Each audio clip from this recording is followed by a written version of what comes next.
Boa noite a todos. Estou muito feliz hoje por compartilhar mais uma noite com vocês. E é um grande prazer que, em nome do Departamento de Enfermagem da Associação Brasileira de Medicina Intensiva, nós trazemos para vocês hoje mais um Amigo no Ar.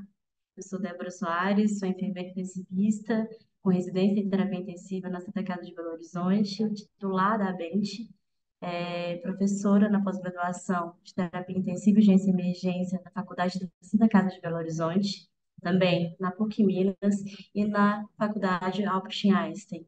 Hoje, atualmente, atuo na terapia intensiva do Hospital das Clínicas, sou instrutora e diretora do ACLS e vim aqui hoje para discutir com vocês temas importantes sobre a implementação de protocolos e tecnologias na UTI. Em primeiro lugar, gostaria de agradecer profundamente a todos os convidados e palestrantes de hoje. Não tenho dúvida de que contribuirão de forma significativa para todos aqui presentes.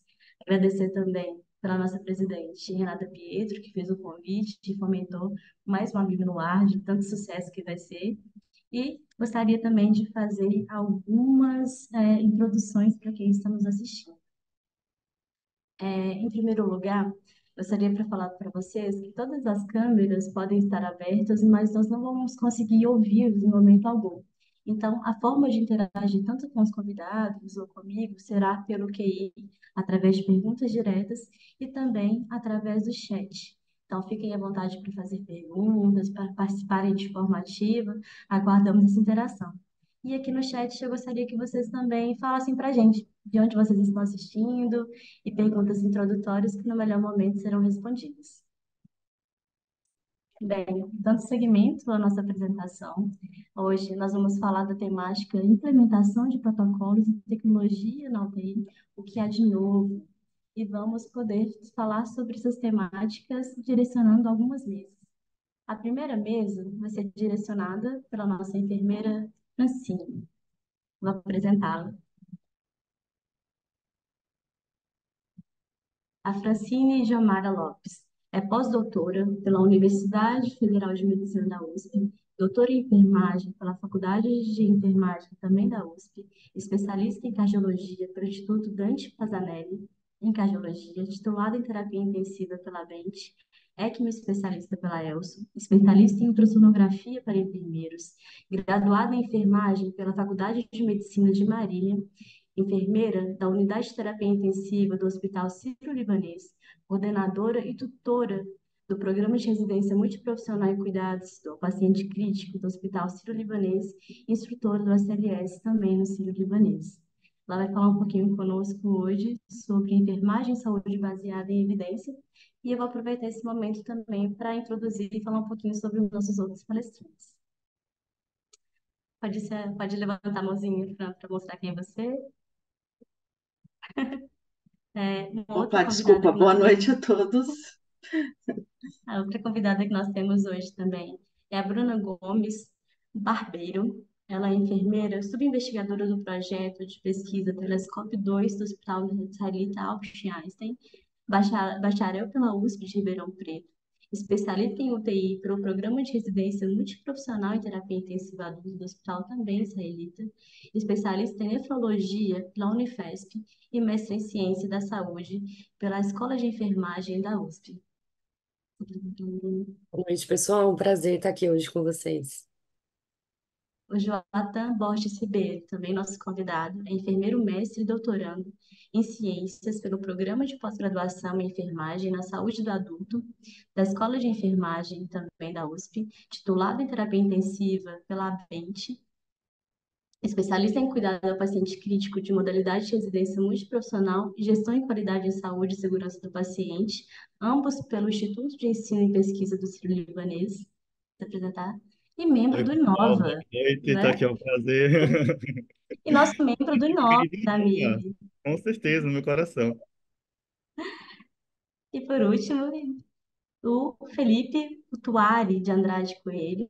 Ele é doutor em Ciência da Saúde pela Escola de Enfermagem da USP, titulado em Enfermagem e Terapia Intensiva pela BENT, especialista em ECMO ELSO, atualmente professor assistente da graduação em enfermagem e coordenador da pós-graduação de enfermagem de terapia intensiva do Instituto Israelita Albert Einstein.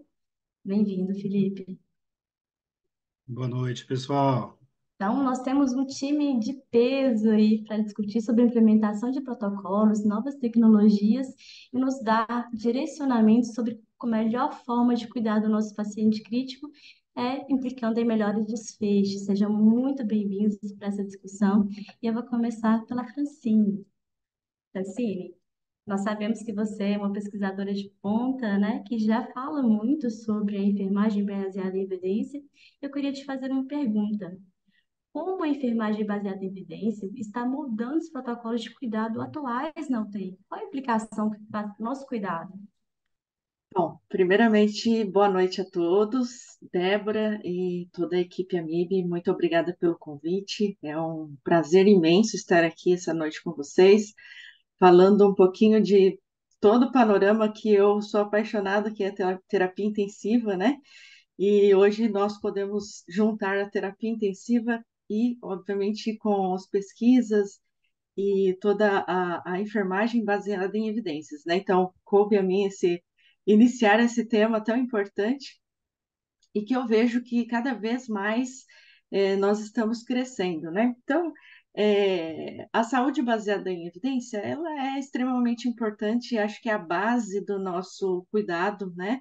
Na enfermagem, na terapia intensiva, e não só na nossa área, mas trago inclusive para multiprofissional, né? Eu sou muito multiprofissional, hoje eu represento aqui a enfermagem, mas acho que a saúde baseada em evidência, ela engloba todas as profissões, né? Já se fala em saúde baseada em evidência há muitos anos, né? Mas atualmente nós temos um pouco mais a presença dessa nomenclatura, né, evidente nos nossos cuidados. Eu acho de extrema importância, né? E até trago aqui um convite e uma necessidade, né, para a enfermagem. Nós temos bastante jovens aqui, eu vi muitos residentes, muitas pessoas que eu conheço. Edu Wesley, um grande amigo aí, que legal que ele está aqui, né? E eu acho que assim, um grande convite para nós, enfermeiros, né, é a presença dos estudos, né? Cada vez mais os enfermeiros têm feito mestrado, seguido essa linha, independente da área que o enfermeiro ele escolhe, né? Seguir uma área de pesquisa independente de gestão, assistência, de extrema importância, né? E a enfermagem baseada em evidência, ela vem muito junto com isso. Então, o que a gente tem que ter por base, né, que para uma UTI, ela ter, para que nós tenhamos um bom cuidado com o nosso paciente, a base importante do cuidado, né, segurança do paciente, nós temos que ter um embasamento teórico, né?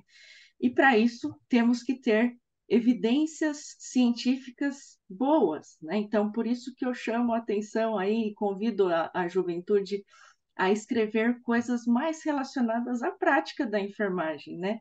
Como, por exemplo, um banho, né? Uma coisa que parece que tão simples, mas ela tem uma base científica. Então, a gente pode pensar até na enfermagem baseada em evidência, das coisas mais simples que temos, um curativo, até um cuidado num paciente de extrema gravidade, que é o nosso foco aqui hoje, né? Então, eu trago aqui meu amigo Felipe, a gente fala muito em ECMO, né? O paciente em ECMO, há pouco tempo, nós deixávamos esse paciente deitado em decúbito dorsal horizontal para que ele não tivesse nenhum evento catastrófico. Hoje, se vocês procurarem fotos através do próprio YouTube, né, vídeos no YouTube, nós temos paciente em ECMO andando, né? Então, isso vem já de um tempo, e com base nisso, nós temos um paciente com menos danos, né? Então, lesão por pressão e tudo mais, né? Então, tudo isso envolvendo a enfermagem baseada em evidência, né? Então, acho que é de extrema importância, né, Dé? Assim, é super importante, de fato, consolida nossas pesquisas hoje em dia, mas eu entendo que o alcance da autonomia do enfermeiro, especialmente no ambiente de UTI, colocando a enfermagem baseada em evidência na construção de protocolos que gerem mais autonomia, muitas vezes pode ainda ser desafiador, porque existe ainda uma certa resistência para a introdução desses conceitos. Como é que é isso na prática? Ah, muito bom. Para que isso venha a acontecer, né, nós temos que ter um departamento, né, de enfermagem muito forte, né, e uma educação em enfermagem muito forte no hospital, dentro do hospital, para que as pessoas tragam essas evidências até a ponta, né? Então, toda a equipe de enfermagem tem que entender o porquê daquela necessidade de uma mudança, né? De uma coisa que a gente ficava fazendo há tantos anos, por que que vai mudar agora, né? Então, acho que isso vem muito de uma base, de uma conversa e compreensão, que isso depende mais até da educação continuada do hospital, né, do levantamento dessas bases científicas, do conhecimento da necessidade de uma alteração para aquele paciente, né? Então, acho que vem de tudo isso. Não é fácil a mudança, né? Aceitar a Precisa. mudança não é fácil, mas é necessário. A Exatamente. Bruna gostaria de complementar, Bruna? É isso que a Fran trouxe é muito importante, né? A gente está nesse meio de transição aí, criando essa cultura dentro da enfermagem, né? De que a prática assistencial ali à beira-leito, ela não está desvinculada de forma alguma com a pesquisa, com os estudos, né? Então, de alguma forma, a gente precisa crescer nisso, né? Engajar os enfermeiros a buscarem o PBE, e o que a gente vem observando é que isso está crescendo muito, que o interesse nisso, trazendo isso para os profissionais, a importância, isso vem crescendo a cada dia aí na nossa atualidade. Você consegue, Felipe, dar exemplos de protocolos que são consolidados utilizando essa prática no seu ambiente de trabalho ou em estudos? Boa noite, pessoal, né, para todo mundo aí, efetivamente. É bem interessante, né, que nem tomando a fala da Fran e a fala da Bruna, esse movimento, né, que nós temos hoje em relação à busca da prática baseada em evidência. Não é um movimento que a gente via tão frequentemente em tempos passados, mas isso agora se tornou, né, uma busca, né, atual. E é importante, por exemplo, nós já tivemos alguns protocolos na instituição, né, em relação a essa prática baseada em evidência decorrente dos próprios projetos de mestrado profissional da instituição, né, ao qual eu faço parte. Então, nós tivemos, por exemplo, uma modificação do nosso protocolo de passagem de sonda nasointeral da instituição, até que hoje é um paradigma a gente passar isso nos cursos de pós-graduação e contar isso para todo mundo. Nós não fazemos mais testes de ausculta e refluxo gástrico, né? Nós simplesmente passamos a sonda através das medidas, né? Como comumente nós passávamos. E hoje a nossa checagem de posicionamento é através, né? Somente do raio-x. Né, em outras situações ao qual a posição requerida, né, é a posição pós-pilórica, isso se desempenha somente com endoscopia para assertividade mesmo do posicionamento da sonda. E isso foi através de prática baseada em evidência, de levantamento de vários protocolos de literatura, de revisões sistemáticas com metas-análises. Isso mudou a nossa prática em relação a eventos adversos relacionados ao posicionamento da sonda. Hoje, praticamente, a Bruna está aí, ela faz parte desse núcleo de prática baseada em evidência do hospital. Nós não temos mais praticamente eventos adversos relacionados à passagem de sonda. Isso está zerado na instituição, como todas as unidades propriamente ditas do hospital. Então, realmente é uma forma da gente atuar perante uma determinada situação que tem um problema, né? E aí vamos atrás de soluções através da literatura, da melhor evidência, né? Jonathan, você acha que isso, né, que a utilização dessa prática baseada em evidência, baseada em literatura consolidada, apesar de desafios de implementação, elas mudam a realidade da autonomia do enfermeiro, quanto prática clínica do leito, ou quanto uma visão mais ampla, principalmente voltada para a segurança do paciente? Totalmente. Acho que o principal meio, né, o principal início para essa questão seria o querer mudar uma realidade. Acho que esse é o pontapé inicial e que é o que dá mais resistência, né, no nosso dia a dia nas UTIs aí pelo Brasil inteiro. Nos grandes polos, de produção de conhecimento, de saúde, como São Paulo, por exemplo, isso é um pouco mais comum, né? as empresas elas buscam por melhoria até para reduzir eventos adversos, como o Filipe falou agora há pouco. E muitas vezes essas mudanças surgem de eventos adversos, né? Então, a gente sabe que os erros, os equívocos estão nos processos, não nas pessoas, geralmente, e aí a gente tenta ver quais são os gaps que existem nessas questões para tentar desenvolver meios novos de melhoria na saúde, né? De qualidade também em saúde. Então, acho que enfermeiro é uma coisa essencial. Acho que o enfermeiro ele transpassa toda uma equipe muito profissional na comunicação, beira-leito, enfim. Eu acho que ninguém é melhor que ele para conduzir todo um processo de melhoria na instituição, né? Acho que nós, eu falo até com um pouco de crítica muitas vezes do quanto nós fazemos no nosso dia a dia, né? Mas acho que por fazer muito também, acho que nós somos um usuário de comunicação importante aí no beira-leito e acho que o nosso domínio, nossa prática, só se dá com o conhecimento. Né? E acho que falo para meus alunos da residência lá da Unisa, né? Costumo falar que nós temos que parar de reproduzir comportamentos que estão aí há séculos na assistência. E acho que a inovação traz muito isso, né? Para mim, o que é certo fazer, como fazer. Então, não replicar o que está aí somente porque muitos ou todos fazem, mas o que é indicado. Né? Acho que o nível da dimensão que nós temos a nível mundial hoje em dia, o GBI fala muito sobre isso, né? De procurar melhores evidências sobre tudo. Isso foi dito aqui em relação à EC, mas até coisa mais simples, né? Higiene oral, por exemplo, com o que utilizar, com que frequência fazer, por exemplo. Eu acho que a dimensão disso é gigantesca e a melhoria é contínua. Então, vamos trabalhar muito mais, né? Procurar melhorias aí, porque acho que os gaps estão aí em prontidão para serem respondidos e serem supridos também. Tudo bem. Felipe, você tem uma pergunta no chat? O Edu Wesley Santana. Você é da onde, Edu? Depois você fala pra gente. Ele está perguntando se no Einstein vocês já utilizam o POCUS, né, para avaliação de posicionamento e confirmação de sonda gástrica ou enteral. Oi, Edu, tudo bem? É, ainda nós não estamos ainda nesse momento de verificação de posicionamento da sonda com o POCUS.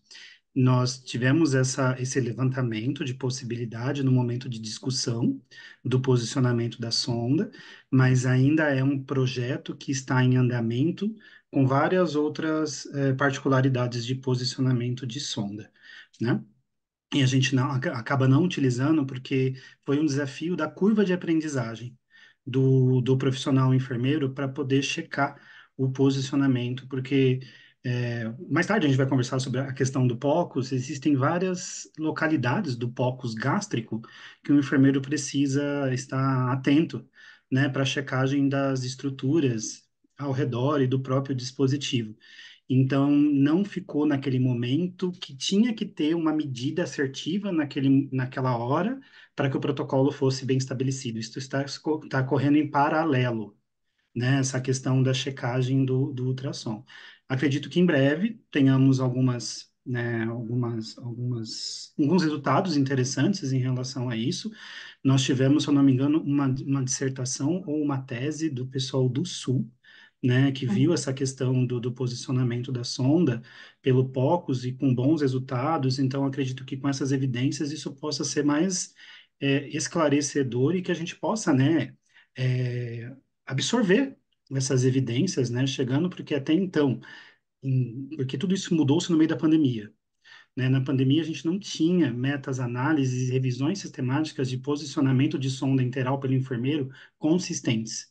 Os resultados ainda não eram tão a favores assim, vamos mudar e vamos colocar porque a evidência é forte. A evidência não era forte. Agora, né, com toda essa movimentação de POCUS no Brasil e tudo, quem sabe a gente consiga ter melhores evidências, né, mais fortes, evidências mais robustas que nos proporcionem a isso, mas por hora lá ainda não. Fran, e vocês? Fran, você gostaria de fechar, Fran? Sim, sim, o Felipe passou a pergunta para a gente do Sírio, né? O Jota está aqui também. Eu e o Jota, nós temos o curso, né, de POCs. Eu tenho especialização também. Lá no Sírio, nós estamos ainda num processo de implementação, mas as referências, as especialistas em MTN do hospital, elas já estão utilizando a revisão, o posicionamento da sonda através do POC, sim. Mas nós ainda estamos em processo de implementação. Acho que Só só para para complementar. fechar. Oi, perdão, João. Pode continuar. Pode falar, João. Só para complementar, acho que a inovação, onde nós estamos, né, século, enfim, acho que é o caminho para tudo, assim. Até ontem, digamos assim, não se utilizava a ultrassom, né, o enfermeiro. Hoje em dia já tem uma utilização e tem, inclusive, uma certa defesa pelo uso, como sendo meio Indicação. semiológico, né, para esse uso aí. Então, acho que esse é o caminho. Acho que falar de exclusão de raio-x acho que é muito precipitado no momento, requer exigir aí uma coisa de aprendizagem, né? Saber até que nível está pronto para fazer isso, por exemplo, mas acho que nós estamos no futuro próximo, conseguir mais autonomia com os ultrassom ou focos aí. E só para finalizar também, acho que acho não, o Edu é lá de Sergipe, né, Débora? O Edu é um Ah, que legal. querido de Sergipe, então tê-lo aqui é um prazer também. Ótimo. Eu acho que esse caminho mesmo, eu acho que o ultrassom ele é um complementar ao exame físico, né? Ele não substitui nem os métodos de padrão ouro, como o raio-x ainda. Mas ainda precisamos de maior segurança, especialmente porque ele é dependente, né, de quem está ali o manipulando para fazer a leitura e interpretação. Mas é um caminho importante aí à frente. Dando continuidade, muito obrigada, gente. Daqui a Ô, pouco eu volto Débora, para. Oi. posso só fechar com relação à pergunta Claro, da claro, enfermagem baseada em evidência, só para a gente claro, fechar Fran. rapidão. Acho que o importante é que também, né, a árvore de decisão, que é uma das formas, né, de implementação e que vem como uma forma de pesquisa muito forte, aí eu tenho um mestrando fazendo uma árvore de decisão muito interessante na UTI. E eu acho que ele traz uma abrangência de segurança para o enfermeiro diante de um protocolo, né? Seguir aquele protocolo para resolução de um problema. Então, da mesma forma que uma glicemia capilar através de checagem de um aplicativo, né, e que dá segurança para o enfermeiro tomar as decisões, eu acho que a árvore de decisão vem muito forte para ajudar a enfermagem com relação a isso. Era isso que eu queria falar nesse momento. Muito obrigada, Fran. Ainda vamos absorver muito conhecimento de você aí ao longo do tempo. Dando continuidade, né, à nossa webinar, eu vou para o segundo bloco, mas eu estou vendo algumas perguntas ali em paralelo, depois a gente volta para poder passar para a Fran e para os demais convidados. Voltando para, né, a continuidade, agora o bloco 2 vai ser direcionado para a nossa enfermeira Bruna. Bruna, nas temáticas que nós vamos abordar agora, a gente vai falar um pouquinho sobre inteligência artificial e telemedicina. E eu gostaria de saber de você, de que maneiras a inteligência artificial tem sido integrada na UTI para melhorar o manejo dos pacientes graves, ou para definição de SCOs, ou rastreabilidades, né, para tomada de decisões precoces. Perfeito, Débora, obrigada. Bom, gostaria de agradecer também, agora que estou tendo a oportunidade de agradecer vocês a estar aqui com vocês, uma honra, né? Esse monte de gente, essa fera aí, toda reunida, essas feras reunidas. Bom, falar um pouquinho de IA, né? A aplicação de IA nas UTIs do Brasil. Elas têm crescido muito nas últimas décadas, né? E isso vem seguindo junto aí com uma tendência global. A gente pode citar aqui algumas das principais aplicações nos últimos tempos, que aqui no Brasil ela veio crescendo. Uma aplicação de monitoramento contínuo, com sistemas de IA, eles podem analisar continuamente os dados dos pacientes. Quais esses dados? Sinais vitais, padrão respiratório, eletrocardiograma, todos esses com o intuito de detectar padrões de anormalidade, né, que possam ali indicar uma deterioração clínica do paciente. Outra aplicação, monitoramento remoto, né? Fora o contínuo, nós temos o remoto também. Então, sistemas de IA, eles podem permitir monitoramento remoto de pacientes nas UTIs, permitindo que os profissionais que acompanhem intervenham rapidamente e que não necessariamente eles estejam presentes fisicamente ali naquela instituição, né? Outra aplicação, previsão de deterioração. Então, os algoritmos de IA, eles podem analisar dados históricos e até mesmo em tempo real dos pacientes para prever ali a deterioração clínica daquele paciente antes que ela mesma ocorra, né? E isso permite intervenções precoces, reduzindo o risco ali de eventos adversos daqueles pacientes. Outra aplicação, otimização de protocolos de tratamento. Então, a IA pode ajudar os médicos e todos os profissionais de saúde ali da equipe multi a otimizar os protocolos de tratamento personalizados para aqueles pacientes e também de deterioração clínica ali para cada paciente. Outra aplicação, assistência à tomada de decisão. Então, os sistemas de IA, eles podem fornecer recomendações aos médicos sobre o melhor curso e aos profissionais de saúde, né, da equipe multi, sobre o melhor curso de ação ali para o tratamento dos pacientes, com base sempre em evidências, né, diretrizes clínicas e dados específicos dos pacientes. Outra aplicação que a gente pode levantar aqui também é a gestão de recursos. Então, a IA pode ajudar na alocação eficiente de recursos das UTIs, prevendo ali uma demanda futura que a gente pode ter por leitos, equipamentos e até dimensionamento de profissional. E com isso a gente consegue ali otimizar a utilização dos recursos disponíveis nas nossas UTIs. A gente vê um avanço aí cada vez maior. Cada vez a gente se depara com uma novidade na IA dentro da nossa terapia intensiva, assuntos que a gente nunca imagina, mas que vão surgindo aí, que a IA está tomando espaço. Fran, como é que é essa realidade para você, assim? Você quer contar para gente? Como é que a IA tem apoiado as decisões clínicas, ou uma ferramenta nova? Como é que são os desafios?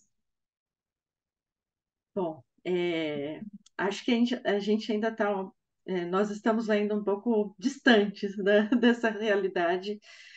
Na verdade, assim, eu posso falar um pouquinho sobre o uso da inteligência artificial em pesquisa, tá? Que nos baseiam, né, na nossa assistência. E aí sim, tivemos muito preconceito com relação à inteligência artificial, com relação ao tema de pesquisa, né? Mas ele vem para suprir uma necessidade e nos apoiar com relação até o que temos de melhor de atualidade, né? Então, com relação à pesquisa, à busca de novos conhecimentos, eu acho muito interessante. Com relação ao apoio mesmo à beira-leito, talvez depois o Joatan pode até ajudar nessa resposta com relação à nossa UTI, mas nós utilizamos de monitorização, né, a beira-leito, que eles proporcionam algumas tendências para a gente, né? É, mas talvez não tão avançadas como nós temos falado aqui com a Bruna, né? Nós temos falado com a Bruna. Quer complementar, Joatan? Aproveitar o gancho da Fran? Claro, podemos sim. Acho que é muito o que a Fran falou, realmente é uma caminhada um pouco inicial, porque foi dito aqui anteriormente, porém, se existe uma mobilização de promoção desse avanço tecnológico aí. Acho que a IA é uma tendência mundial, não tem como correr disso, né? Quem se recusar a investir vai ficar muito para trás, e a saúde conta muito com a inovação, com novidades, né, para tentar desenvolver a segurança na assistência diretamente. Então, é uma questão que já é realidade. Nossa realidade do Sírio, eles são alguns caminhos de promoção, né, da inovação. Então, existe um programa interno para desenvolver algumas inovações. Dentre eles, por exemplo, o uso e anotação da enfermagem por áudio, né? É algo muito distante ainda. A nossa diretora de enfermagem, que no caso é uma enfermeira, né? A Vânia já comentou da iniciativa de querer fazer, do investimento inicial de avaliação de custos, enfim, mas é algo bem inovador, né? Então, transcrever algo por áudio seria uma coisa que otimizaria nosso tempo e seria uma grande novidade, acho que a nível de Brasil. Mas, além disso, também lembrar que existe um mundo além da assistência, né? Existe um mundo de gestão de recursos, gestão de eficiência, que nessa questão de planos de saúde cada vez mais escassos, cobrando altos valores, né, para os seus clientes, e sendo cada vez mais omissos, né, em relação a suprir contas hospitalares, acho que gerar um bom cuidado com pouco custo, baixo custo, é o que tem aí de novo para a saúde, né, no nosso dia a dia. Porque senão vai ficar para trás digamos que, recursos financeiros mesmo. Então, aquele que não se adaptar a isso, né, de fazer mais com menos, vai ter uma queda brusca, né, em relação a nível de finança. né? E sem finanças não se pode investir em uma saúde melhor. Então, acho que a gestão de insumos, como a Bruna falou lá atrás, mas com um ponto de vista em gastos, né? Em cobranças de dispositivos. Na corrida do dia a dia na UTI, na assistência, não se é anotado, por exemplo, o seu uso, não ser checado o seu uso. E se eu não checo, eu não posso confirmar que eu utilizei, ele não é cobrado do paciente, né? E quem vai suprir essa dívida é a própria empresa. Então, a IA também vem uma ferramenta muito importante para tentar suprir esses déficits de gastos aí. Então, lembrar que existe a assistência, com a qual nós estamos ligados diretamente, né? Hoje em dia, nós, acho que todos nós, mas existe um mundo que vai além disso também na gestão, né? E acho que sem uma boa gestão, não se pode fazer também uma boa assistência, porque vai ter um gap aí de recursos e coisas afins que tem um impacto enorme. Felipe, gostaria de complementar? Acho que, em conjunto com a fala com a Fran e com o Jonathan, dentro da terapia intensiva, a gente tem poucas inserções, praticamente dito, da inteligência artificial hoje, propriamente dita, né, no nosso contexto aqui do Einstein. E já existem várias iniciativas de colocá-la para determinar alguns padrões, determinar sinalizações de deteriorização clínica, mas ainda isso está caminhando, né? Nós não temos nada consolidado e concreto. Porém, dentro do hospital, fora da terapia intensiva, nós temos a inteligência artificial já de uma forma um pouco mais concreta e um pouco mais abrangente, né?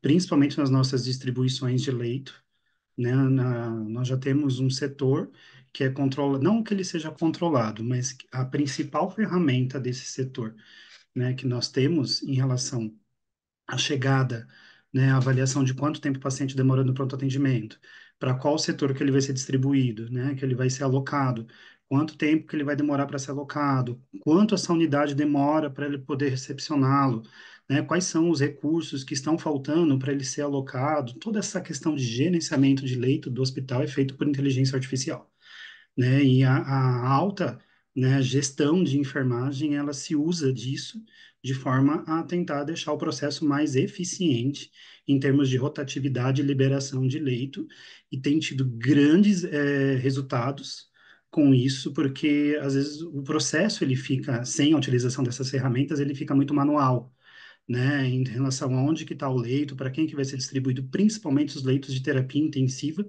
que tem uma determinada quantidade de tempo, né, que nós precisamos subir com esses pacientes que estão em outros setores, em códigos amarelos, né, centros cirúrgicos, pronto atendimento, ou setores de imagem que precisam, né, da internação em terapia intensiva.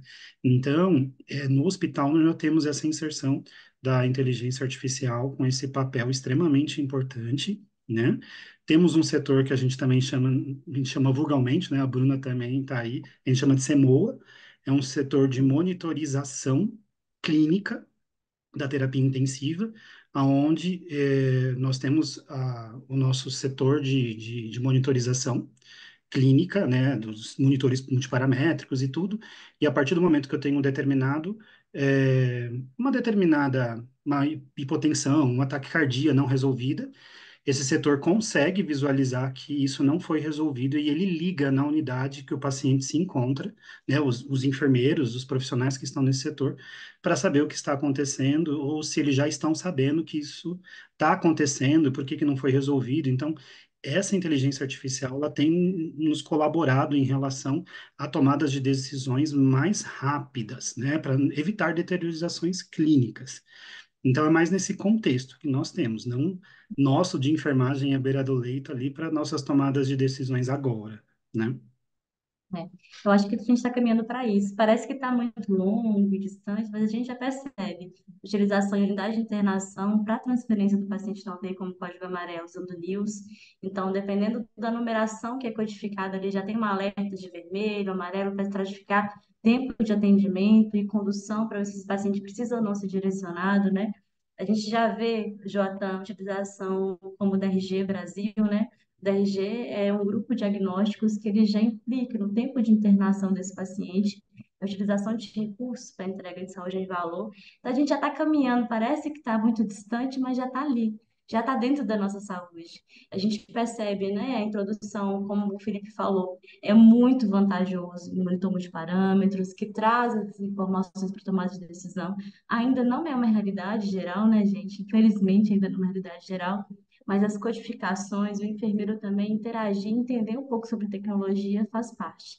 Inclusive, né, os últimos estudos voltados para terapia intensiva falam-se até do fenotipo, né, da avaliação do fenotipo de tipo de paciente crítico para direcionar o cuidado. Então, sem dúvida, como o Joatan colocou, se a gente não se atualizar e não acompanhar a evolução aí da inteligência artificial, a gente vai ficar para trás. Queria que a Bruna fechasse essa pergunta.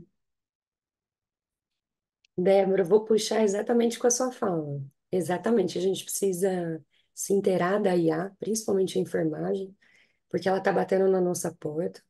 A gente já tem, assim como o Fih citou alguns exemplos, né, de deterioração, de IA para detectar deterioração clínica do paciente, no pronto atendimento para fazer uma triagem desse paciente para saber a gravidade dele, para saber se ele vai precisar de um leito de UTI, para otimizar o fluxo desse paciente dentro do hospital. Tem também laudos de diagnósticos médicos de imagem, então a IA ela consegue já. É claro que ela não dá o diagnóstico final, né? Mas ela Ela não já substitui. ela já dá as supostos diagnósticos que aquele paciente pode ter. Então, dentro dessa linha, é claro que a gente no ambiente de UTI, a gente e ali na beira-leito, né? O que que a IA está fazendo ali à beira-leito? A gente já tem ela envolvida em vários processos dentro da UTI, como diagnósticos de exame de imagem, né, avaliação de exame de imagem, o fluxo do meu paciente ali. E a gente precisa, nós como enfermeiros ali, que a gente é muito viciado só na beira-leito, ali na mão, né? Então a Coisa gente mais precisa se inteirar básica. desse assunto, porque esse assunto vem crescendo muito. E a UTI, ela tem muito que ganhar aí com a inteligência artificial, ainda mais nas instituições que a gente tem prontuário eletrônico, que os dados já estão integrados, já estão nos sistemas, então isso é muito rico, quem já tem isso na sua instituição, já é um grande passo aí para conseguir muitos benefícios com a IA. Bruna, voltando ainda para a questão de inteligência artificial, para a medicina, nós sabemos que a Covid-19, né, a pandemia, ela fez grandes transformações no mundo. Quando a gente pensa em telemedicina, é uma coisa que já vinha antes. Nós tínhamos a telemedicina para acompanhar pacientes com acidente vascular encefálico, né, para tomar de decisão rápida, para análise de pacientes que tinham alterações de ECG, e tinha uma equipe de telesaúde para poder definir se aquele paciente de fato estava sendo curariana para otimizar tratamentos, mas a gente sabe que depois da pandemia houve um boom, né? Houve uma transformação, uma introdução e uma quebra de paradigmas com a introdução da telemedicina. Isso também é algo que chegou para ficar. E eu sei que você, como eu, participei com muito carinho da pesquisa Telescope. Eu queria que você falasse um pouquinho da pesquisa Telescope e como ela vem transformando esse cenário e o que vocês têm identificado nas capacidades da telemedicina dentro da UTI para transformação mesmo, tanto de protocolos, de desfechos clínicos, ou até mesmo para a mentalidade daqueles multiprofissionais que estão inseridos ali. Perfeito, né? Exatamente, não tem como a gente falar de tele-UTI sem falar do telescope, né? O Não, Telescope foi um mega trial aí que começou em 2019, em agosto de 2019, e antes da pandemia, quando a gente não tinha regulamentação muito clara, né? A gente só tinha a resolução do CFM, então a gente não tinha aí uma regulamentação igual a gente já teve aí depois de 2020, que agora a gente tem uma lei.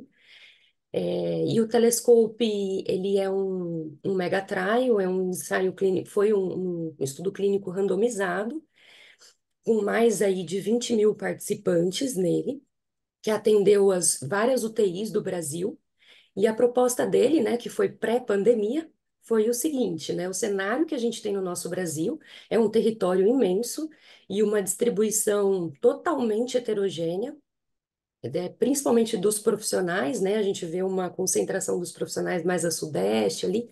Então, algumas regiões ali fica com uma escassez de profissionais, principalmente da especialidade de terapia intensiva. Então, nós aqui que somos da terapia intensiva, a gente sabe que é uma especialidade nova comparada à cardiologia, comparada a pneumo. Então, ela é uma especialidade mais recente que as outras, e esses profissionais, eles acabam concentrando ali em algumas regiões. O que que o Telescope, ele propôs? Ele propôs a visita multiprofissional, via tele, só que ele trouxe essa visita apenas com a figura do médico teleconsultor. Então, o médico teleconsultor passava visitas nas localidades, passava essa visita horizontal. De benefício, o Telescope 1, né, que foi o 1, ele mostrou que a tele-UTI é factível, ela é segura, então essa intervenção ela é segura e ela é factível. E agora, nós estamos com o Telescope 2, que é o meu filho, que veio do Telescope 1, mas eu falo dele com maior orgulho, porque como no Telescope 1 a gente só tinha a figura do médico, agora no Telescope 2 a gente tem equipe multi, então a gente não tem só o médico ali prestando, fazendo essa visita horizontal com as UTIs, com as equipes das UTIs das localidades. A gente tem o enfermeiro, a gente tem o fisioterapeuta e a gente tem o farmacêutico também. Então é um orgulho enorme falar do Telescope 2 para mim. O Telescope 2 ele também traz a telegestão. Então, nós temos essas três intervenções: tem o médico, a equipe multi e a gestão. A proposta é qual? É levar os principais bundles de UTI, levar a especialidade da terapia intensiva, não só para as regiões que são escassas, né? Como a gente está num ensaio clínico ali, a gente tem que fazer uma distribuição de acordo com a quantidade de UTIs que a gente tem no Brasil. Mas também, né? O que a gente quer é isso, a gente quer levar a especialidade da terapia intensiva para essas regiões que a gente tem escassez, tá? Então, esse projeto, ele se iniciou, agora em janeiro, ele está em curso ainda, o Telescope 2, e o objetivo principal que a gente quer é reduzir o tempo de internação dos pacientes, né? Que é o nosso propósito ali da terapia intensiva. Aí, Débora, quando você me pergunta quais são os desafios e quais são os benefícios antes da pandemia, durante a pandemia e pós-pandemia, né? Então, como eu comecei a falar aqui para vocês, antes da pandemia, os desafios, barreiras regulatórias, então a gente ainda não tinha uma regulamentação, integração dos sistemas de saúde, então muitas localidades, prontuário ainda no papel, não tinha o prontuário eletrônico, não tinha integração ali dos sistemas, até mesmo a aceitação e a confiança da equipe, era algo muito novo. Então, a gente tinha uma equipe lá da outra localidade que a gente ia prestar uma assistência de tele-UTI resistente, né? Não, vem uma pessoa aqui na tela e está me falando quais são os protocolos, Sobretudo. está me dando recomendações, né? Benefícios que a gente teve, acesso à especialidade, então a gente levou a especialidade para diversos locais do Brasil, então localidades muito distantes ali do Brasil. Outro benefício, monitoramento contínuo, então à medida que aquele profissional ele passava a visita naquela localidade, ele também conseguia ali registrando os dados, né? E redução de custos, né? Porque como a gente está ali intervindo para reduzir o tempo de internação daqueles pacientes, a gente reduz o custo. Durante a pandemia, desafio, vou trazer, que é um desafio aqui que todos conhecem, a sobrecarga do sistema. Então, nós tivemos uma mega sobrecarga, então, para a tele-UTI, isso também impactou, né? Acesso à tecnologia manteve esse desafio durante a pandemia também, né? De benefícios, outros benefícios que a gente trouxe durante a pandemia, né? Deste tema, a gente conseguiu reduzir um pouco do contato dos profissionais que estavam atendendo com o vírus, então ele conseguia dar esse atendimento ali via tele, então a redução ali do contato dele com o vírus diminuiu. E conseguiu ali fazer uma continuidade do cuidado, até mesmo em questão dos familiares, né? A gente conseguia, quando os familiares não conseguiam se contatar com aquele familiar ali, com aquele paciente, a gente conseguia via tele fazer com que ele tivesse uma interação ali com a família. E após a pandemia, o que que a gente tem enfrentado aí, né? Então, de desafio é a sustentabilidade e o financiamento, a gente precisa de recurso ali, né, para vencer algumas barreiras. Equidade no acesso, então, independente da localização, as outras UTIs terem recursos para conseguir se conectar conosco via tele. Maior benefício, melhora da eficiência, né, dentre os benefícios após a pandemia. Melhora da eficiência e o ter esse atendimento especializado, que eu acredito que seja um benefício que teve desde antes, Gigantesco. durante e aí depois. O que eu mais vi desse trabalho, assim, né, que eu acompanhei durante mais tempo, é que foi mostrado que, principalmente, o recurso leve, tecnologia leve, que é conhecimento teórico, conhecimento de protocolos, teve impacto gigante. Então, não era tão relacionado a cursos de várias tecnologias introdutórias, mas o conhecimento leve, conhecimento de protocolos, de conduta clínica, de manejo fazia muita diferença. Eu acho que isso responde um pouquinho a Fernanda. A Fernanda jogou a pergunta para vocês quatro, que é se poderia compartilhar exemplos de que a inteligência artificial contribui para a humanização na UTI. Para a humanização, bom, via tele a gente tem essa conexão, né? É, se eu for pensar só dentro da parte de telemedicina, né, de telesaúde, pensando em humanização, o que a gente pode fazer é conexões daquele paciente que está em isolamento, ou aquele paciente, né, pensando na pandemia, linkando com o nosso assunto que a gente estava discutindo aqui, e foi o que eu trouxe para vocês no ponto de benefício, né? Esse paciente, ele conseguia se conectar, a gente tornava o cuidado ali um pouco, né, humanizado, porque acabava não sendo nada humanizado, mas pouco humanizado, e conseguimos ali conectar aquele paciente via tela. Agora, dentro da IA, algum algoritmo, pensando assim, algum algoritmo que pudesse humanizar ali aquele paciente, é, eu acredito que e a gente já tem aqui, não aqui no hospital, mas em outros locais, é a mesma interatividade mesmo, né? Que esse paciente consiga interagir de alguma forma dos gostos que dele, do que ele gosta, de humanizar ele, e que a gente consiga trazer, por exemplo, aplicativos, que a IA dê sugestões, né, para poder humanizar aquele cuidado ali à beira-leito. Ou de uma Pode falar. forma. Pode terminar, Bruno. Só por causa do tempo girar. Ai, Jana, de Só dar uma uma forma de saudação. humanizar. Só dar uma saudação, Bruna. Tem uma pergunta, aliás, não é saudação, é só uma pergunta. O Marcelo, do Uruguai, está assistindo a gente. Só dá um oi para o Marcelo, do Uruguai. Tem gente do sul do Brasil, do sudeste do Brasil, do nordeste do Brasil. Está bem representado. Pode fechar essa pergunta e depois eu vou passar para a Fran. Tá joia. Acho que era isso, Débora. O que a gente precisa, na parte de humanização, o que a gente precisa investir é dentro do cuidado com o paciente, mesmo individualizando ali com o paciente mesmo. Então, acho que isso ainda precisa ser Faz muito muita diferença. evoluído. Fran? Acho muito interessante. No nosso hospital também nós tivemos um projeto bem grande através do PROAD, né? Que foi o Tele Hotel Nordeste, Brasil. o TI Brasil, o Tele Nordeste. Foi um projeto muito forte que nós podemos apoiar, né, a assistência dentro da UTI através de tablets. Eu não participei, né, do projeto, mas tinha uma equipe específica.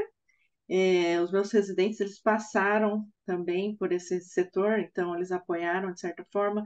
Eles atendiam os pacientes à distância, viam, por exemplo, lesões, né, dos pacientes, podiam dar sugestões, e equipe multiprofissional, né? Então, acho isso fantástico. Acho que o apoio de governo seria fundamental para esse tipo de atividade de grandes hospitais, apoiando o Brasil todo, né?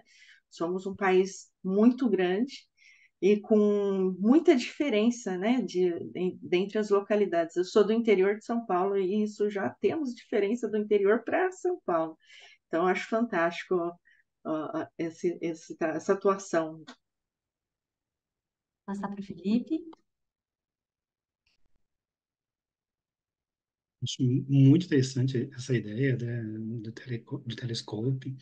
Eu acho que mudou muito a prática, né, e auxiliou muito os nossos profissionais, nossos colegas enfermeiros, principalmente, que eu lembro antes, né, do telescope, que os nossos médicos passavam visita via tele, principalmente para as plataformas da Petrobras, assim, regiões extremamente, né, longínquas, e eu ficava pensando, mas e a enfermagem? Né? Onde que tá, né? Onde e os físios, né? Porque a equipe multi é o coração da UTI, né? Então, achei muito interessante.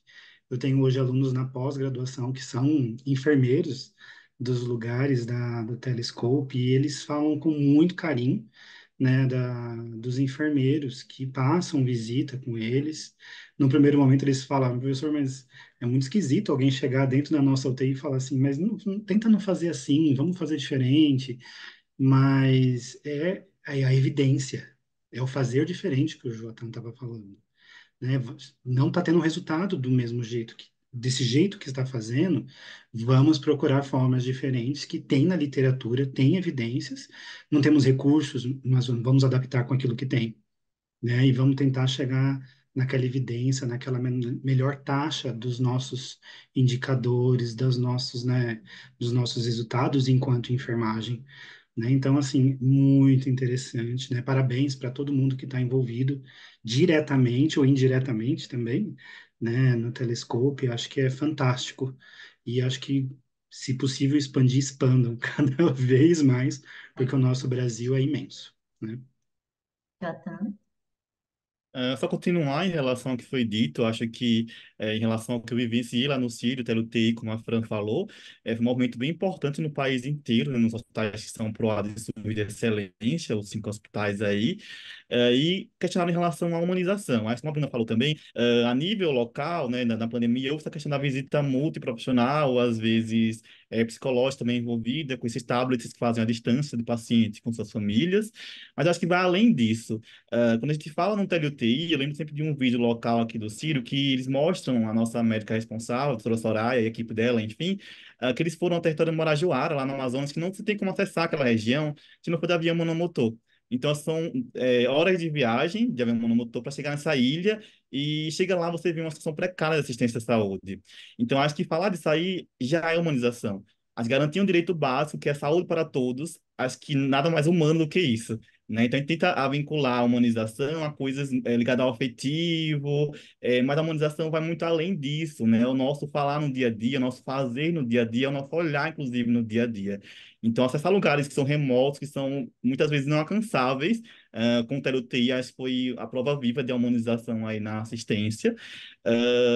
E acho que realmente é isso, acho que esse é o caminho. As empresas também nessa questão do adotar o ESG, né, do S do social aí, vem muito nessa linha de garantir acesso à saúde a todos. Então, acho que pensar a humanização vai além do ser IA, do ser tecnológico, de envolver tecnologias grandes, né, mas eu acho que o ser humano, ele ainda é estranho falar que nós promovemos humanização, que nós já somos humanos, né? Isso é uma coisa muito básica, deveria ser uma premissa do ser humano com os outros. Ah, mas acho que nós temos ainda um domínio de uma técnica, de uma vivência da humanização que nenhuma máquina pode fornecer para o paciente. Então, a tecnologia leve, leve e dura, como a Débora falou, da comunicação efetiva, dos protocolos bem direcionados, mas por trás uma equipe humana bem treinada, com conhecimento eficaz. Acho que ainda é a única questão na saúde, né, no mundo que não será substituível um dia, imagino eu. Então, espero não ter nenhuma surpresa no futuro aí com enfermeiros, né, máquinas, acho que não vai chegar a esse nível, mas pensar a imunização como sendo básico, né, garantir saúde, acho que nada mais humano do que isso. É, eu acho que vai muito além, né, Bruna? Também, eu sou apaixonada com esse projeto. Eu acho que a gente começa a pensar também na UTI sem fronteiras. O que que isso significa? Que esse paciente ele deve ser acompanhado não só na aplicabilidade dos protocolos dentro, mas qual o resultado de curto e longo prazo desse paciente. Então, a gente tem que mudar essa chave de pensar só em mortalidade, em desfecho absoluto ou cru, e pensar que esse paciente está saindo como você falou mesmo, a Fran falou de avaliação de lesões complexas, que o enfermeiro intensivista ele tem um grande conhecimento sobre isso. Se é um paciente que sai séptico e com imunossupressão crônica, que vai, né, infelizmente, tem uma internação aumentada, é um paciente que sai com síndrome pós-terapia intensiva. Então, eu acho que a nossa visão ela vai ampliar. E o enfermeiro, ele tem um papel fundamental nisso. Hoje eu trabalho no projeto pós-UTI e a gente faz isso, acompanha o paciente na UTI, fora da UTI, para avaliar e dar apoio de equipe multidisciplinar. E é o que vocês falaram, ninguém faz nada sozinho na UTI. A UTI ele é um recurso humano, né? Multidisciplinar e cada um tem o seu papel ali fundamental. Ah, o Lázaro está aí conosco, grande Lázaro, também referência em terapia intensiva aí no Brasil. Seja bem-vinda, tá? Queria que você fechasse, Bruna, essa temática para a gente ir para a próxima. Muito obrigada.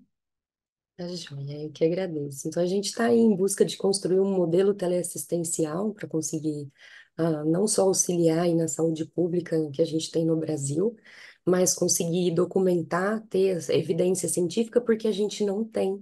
O Telescope 1 foi o primeiro mega trial que a gente teve sobre o assunto, né?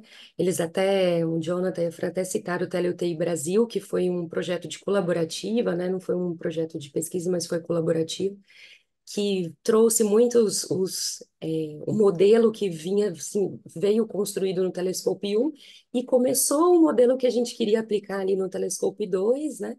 E agora a gente quer construir evidência científica aí com um modelo teleassistencial aí junto com a equipe multi. Ah, e eu Maravilhoso. também, outro ponto que o Jonathan, rapidamente, o Jonathan Claro. falou que é muito importante é o comportamental.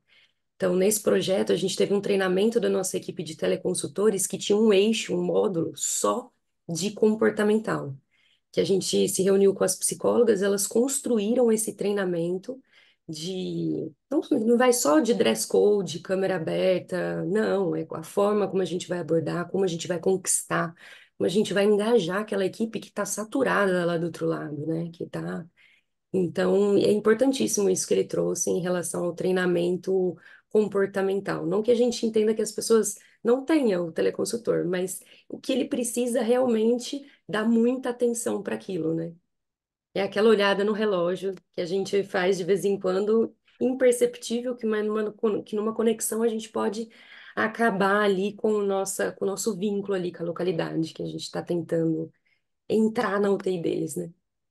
Verdade. Perguntar para o público aqui se essa já é uma realidade para eles. A gente está falando um pouquinho ali de São Paulo, de Minas Gerais, que já tem a telemedicina mais desenvolvida para as outras regiões. Como é que é essa realidade para vocês? Indo para o terceiro bloco, muito obrigada, Bruno.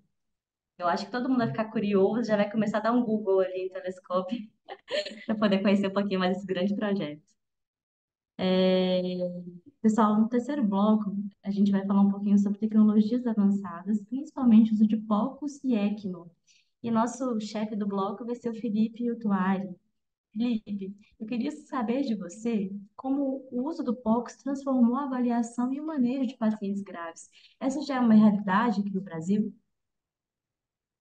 Então, acho que isso é uma discussão muito interessante atualmente, né? Porque não se falava de uso do ultrassom pelo enfermeiro ou outros profissionais da equipe multi, como os próprios fisioterapeutas, né? E acho interessante a gente começar que a nossa primeira publicação de enfermeiro com uso de ultrassom é do final da década de 90, né? Quando a gente faz esse levantamento bibliográfico em relação ao Brasil, e são das enfermeiras que guiavam passagem de pique com ultrassom, né? Então, teoricamente, o uso do ultrassom ele não é que ele seja recente, é que as aplicabilidades dele agora têm uma maior magnitude, né, para que a gente utilize em outros contextos. Agora, acho muito interessante que nós já tínhamos parecer do Corém São Paulo desde 2015 relacionado ao ultrassom vesical, relacionado ao ultrassom para guiar a passagem de posicionamento de sonda, né, gástrica, interal, mas isso não era discutido. Isso não tinha uma determinada força, né, para as discussões. E por que que não tinha força? É o desconhecimento, não é? Nós não tínhamos realmente a clareza do quão o potencial dessa ferramenta, e quero muito utilizar o que o João falou no começo, é uma ferramenta semiológica, né? E falando, pegando aqui, para quem não conhece, o professor Vinícius, da Escola Paulista de Medicina, já se fala que o quinto, né, nosso quinto pilar do exame físico vai ser o insonar, né, vai ser a utilização do ultrassom brevemente incorporado, né, nos ensinos de graduação. Na de medicina, acredito que isso já é mais uma realidade, mas da de enfermagem ainda não o é, né, nem nos cursos de ponta do Brasil, isso ainda é um engatinhar, né? Então, como que o POCUS transformou tudo isso? O conceito de POCUS ele é muito interessante, né? É um profissional, e até mesmo para o profissional médico, né? Porque acho interessante a gente pensar que se eu não sou o profissional radiologista que pode emitir laudo diagnóstico, né, nosocomial da imagem, os outros não podem, porque isso é privativo dessa especialidade médica, né? Até mesmo os intensivistas, médicos intensivistas, eles não podem dar o laudo, né? Eles podem utilizar o conceito de POCUS. Qual que é o conceito de POCUS? É você visualizar a estrutura e fazer perguntas dicotômicas do tipo sim e não, né? E você guiar procedimentos, né? Quantificar determinadas cavidades, enfim. E pensando na enfermagem, né, que absorveu esse conceito de POCUS, nós podemos ter uma infinitude de aplicação da ferramenta, né? E o que eu destaco é, nós podemos interferir em vários desfechos. E quando a gente pensa em desfecho, epidemiologicamente falando, não só mortalidade, né? Os desfechos podem estar relacionados com tempo de internação, com tomada de decisão, né? Com vários outros resultados relacionados com a aplicabilidade da ferramenta, né? Então, o POCUS ele tem que sim ser absorvido pela equipe de enfermagem. Não é uma realidade do país isso ainda para a prática da enfermagem, mas acredito que isso esteja tomando uma determinada força, né, para as demais instituições, aonde isso fica mais distante. Acredito que Sudeste e Sul isso esteja com uma força um pouco maior, mas isso está relacionado né, ao concentrar das instituições de saúde, das instituições de ensino, né? Então, nós precisamos sim levar esse conceito para todo o Brasil, né? E a grande dificuldade hoje é como treinar, porque eu não posso utilizar uma ferramenta sem saber como utilizá-la, né? Eu tinha uma professora que falava, eu não vou saber ver aquilo que eu não sei enxergar. Então, eu preciso ser treinado, né? Eu preciso encontrar locais e instituições que me treinem, ou a minha própria instituição fazer esse treinamento interno para mim, né? Então, eu destaco o papel dos meninos do Ultrassom Academy, que vem difundindo esse conceito pelo país, treinando os enfermeiros das diversas regiões, né? E estimulando cada vez mais a utilização da ferramenta, né? Então, acho que isso é importante. Destaco também a criação de um centro de pesquisa, que é da USP Ribeirão, da professora Fernanda, né, que é um centro de POCUS para a prática da enfermagem, onde está sendo desenvolvido, né, vem sendo desenvolvido pesquisas de mestrado e doutorado a respeito disso. E aí já falo que a Bruna né, o mestrado dela foi em POCUS, né, Bruna? Depois a Bruna pode falar um pouquinho, acho que do mestrado dela, um resultado brilhante, né, e da aplicabilidade do enfermeiro nisso, né? Então, nós começamos com o uso de ultrassom no Einstein em meados de 2015, como acredito que toda instituição começa ali com a questão do ultrassom vesical, né, sem ser os grupos de passagem de catéter que utilizam para guiar o procedimento, né, em termos de punção. No primeiro momento foi bem estressante, porque na onde que o enfermeiro vai fazer isso? Por que que vai fazer isso? Qual que é o impacto de o enfermeiro usar ultrassom? E digo para vocês que nós zeramos as infecções de trato urinário, né? Talvez não tenha sido somente a utilização da ferramenta do ultrassom com outros bundles, né, de prevenção de infecção de trato urinário, mas o ultrassom foi um grande elemento nesse contexto, porque nós temos uma enfermeira, que é a enfermeira de Janira, na nossa instituição, que ela passava todo dia de manhã na terapia intensiva, verificando, esse paciente precisa de sonda vesical? Se não precisa, já conversa com o médico para a gente poder discutir, para poder retirar, e vamos monitorizar com ultrassom vesical, né, a necessidade de sondagem vesical de alívio. E aí a gente parte da premissa, meu Deus, eu vou tirar a sonda vesical e nós vamos ficar sondando alívio, vai aumentar o risco de infecção na passagem, mas os estudos não mostram isso, as evidências, né, as revisões sistemáticas não mostraram isso. Eles mostram que qual é o ponto principal de você ter aumento de infecção na relação à passagem de sonda vesical de alívio? É que o procedimento não está adequado, né? As equipes não estão treinadas. Se você tem uma equipe treinada, que o procedimento está garantido, a taxa de infecção é zero em relação às passagens de sonda vesical de alívio. Porque a permanência da sonda vesical de demora é muito mais deletéria à produção de biofilme, né, de contaminação da bexiga, do que as passagens intermitentes de sonda vesical de alívio. Então, foi muito interessante isso. Nós convergimos com a literatura, né? E isso virou-se uma prática nossa, da nossa UTI. A Bruna está aí, como, né, passava pela diálise, sabendo que... E da diálise é muito mais interessante, porque nós tínhamos os pacientes que entravam em terapia contínua, né, que param de urinar em determinado momento, pelas condições clínicas, por outros motivos, e por que os deixá-los com sonda vesical? Né? Então retirava, e aí é muitos pontos interessantes, né? Através agora de outras possibilidades, né? Além do vesical, para guiar o procedimento da passagem da sonda vesical nas condições mais dificultórias, como hiperplasia de próstata, né? Ou até mesmo nas mulheres mais obesas, onde a gente tem uma dificuldade de achar o meato urinário para poder realmente ver onde que a sonda está, né? Se ela foi para o meato uretral ou se ela está no canal vaginal, né? Então tem essas condições de guiar o procedimento. O pulmonar, que a Bruna está aqui, que é a nossa referência, né, intrínseca do ultrassom pulmonar na instituição, o gástrico, que nós estamos agora com uma força bem interessante em relação a ele, né? O próprio vascular, né? De músculo, diafragma, que os fisioterapeutas estão, né? Com essa questão em relação a falhas de extubação, né? Então, isso está bem interessante. E até mesmo para TVP, né? A gente visualizar precocemente a TVP. Então, já visualiza, o pessoal da Ultrassom Academy traz para verificação da bainha de nervo óptico relacionada à pressão intracraniana, que eu acho fantástico, fantástico em relação a isso, né? E a questão também de outras, da constipação, principalmente naqueles pacientes que ficam sedados em quantidades, né, de dias e que isso me causa, né, os riscos de constipação. Então, a aplicabilidade nos nossos resultados é muito interessante. Lembrar que nós temos uma resolução do COFEN, né, temos do COFEN em 2021 e temos do COREN Distrito Federal falando especificamente de POCs para um enfermeiro. Então, isso é muito importante, que a gente saiba que os nossos conselhos estão, né, de acordo com a utilização da ferramenta. A única coisa que fica a depender é que não se fala do treinamento em específico de cada localidade do POCUS. Então, qual que é a periodicidade que esse enfermeiro tem que fazer em determinadas localidades para dizer se ele está ou não apto a fazer aquela avaliação. Isso ainda acho que os centros de pesquisa que vão nos dizer com mais acurácia em relação a esses nossos entraves novos, né?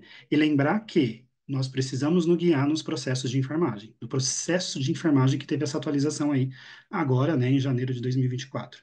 Pensar que o ultrassom, ele faz parte agora da nossa avaliação, você conseguir sinais clínicos para que você tenha um diagnóstico adequado de enfermagem, né, um diagnóstico, um levantamento de problema adequado, para que o seu planejamento da assistência seja de forma efetiva, né? Então, com isso você consegue, né, estratificar aí, né, a implementação e a evolução de enfermagem.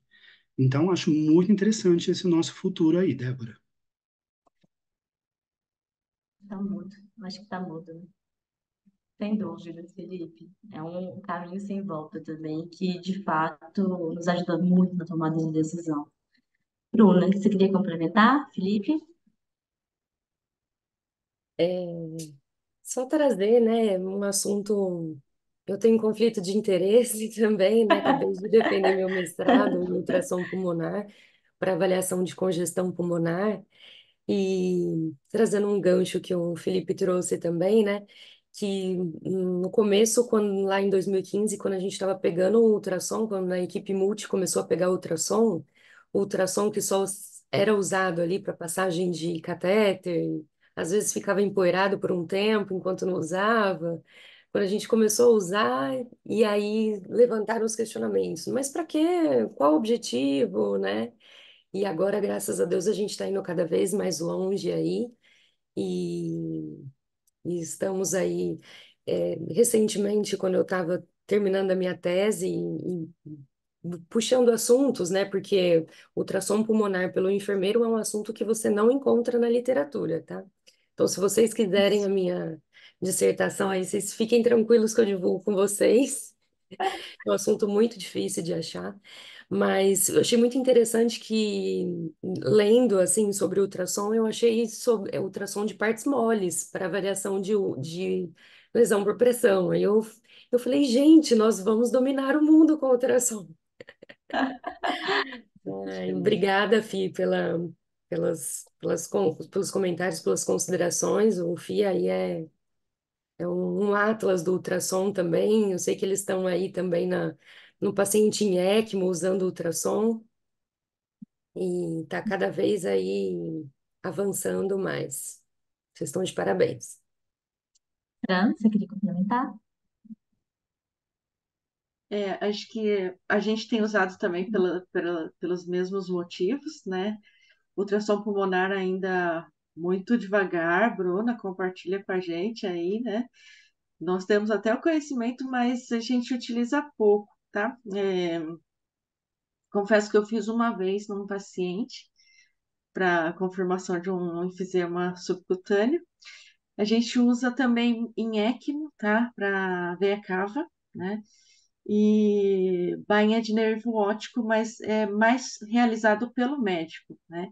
Demais utilização a gente também tem feito, e óbvio, né? Ultrassom vesical, digo que todos os enfermeiros da nossa UTI, eles são capacitados para fazer, então, como eu vi até numa mensagem, né? Numa das mensagens que mandaram no chat, que deveria ser obrigatório para todos, né?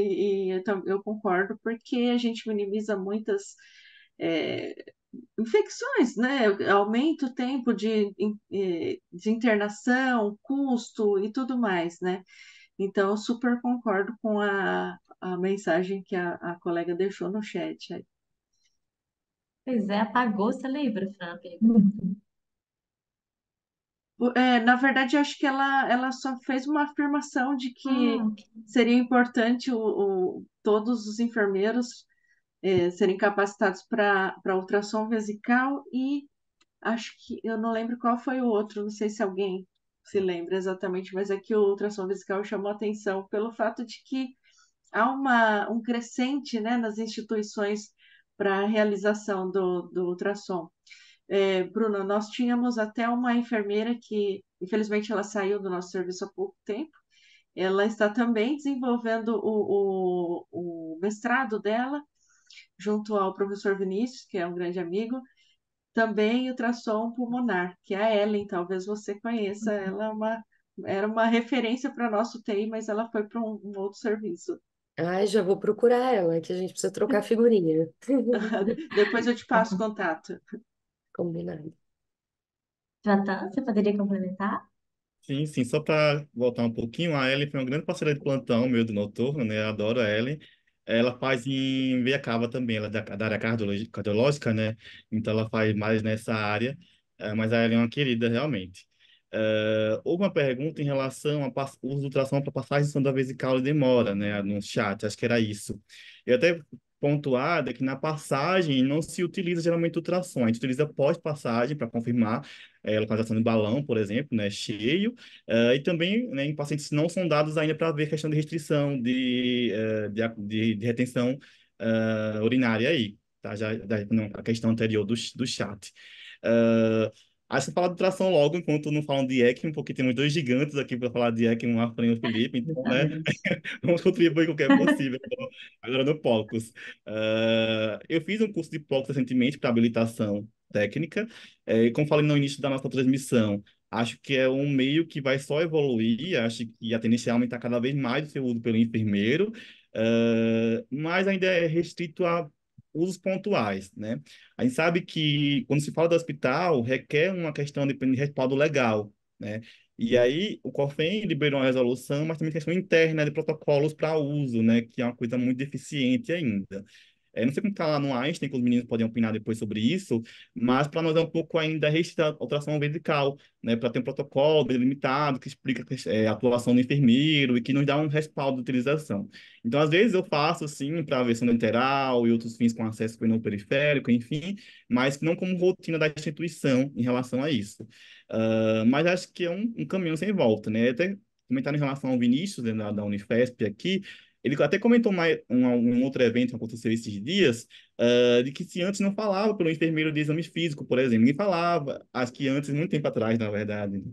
Em ausculta, percussão, e com o passar do tempo se foi evoluindo, e hoje é uma coisa muito normal na enfermagem, né? Exame físico, anamnese, enfim. Então, é o mesmo passo que a situação vai ser adotado na nossa rotina durante o dia a dia aí. Eh, E fora, né, que acho que o principal ponto aqui não é ocupar a função de outro profissional, cada um tem sua área de atuação, né? Acho que deixar isso muito bem claro é importante. Acho que usar como respaldo para a minha atuação enquanto enfermeiro. Mas, no geral, acho que um ponto muito comum e muito relevante é garantir segurança, né? Acho que garantir segurança na saúde, isso é muito mais necessário todos os dias. E ter ultrassom como mecanismo de segurança, acho que é o principal, o principal incentivo para o seu uso, né? Então, que a gente tenha em mente essa questão de ter uma habilidade técnica, né, de conhecer, saber usar. Antes disso, conhecer a teoria que envolve o assunto, como o Felipe falou lá atrás, eu não posso ver aquilo que eu não sei que existe ou como eu posso enxergar.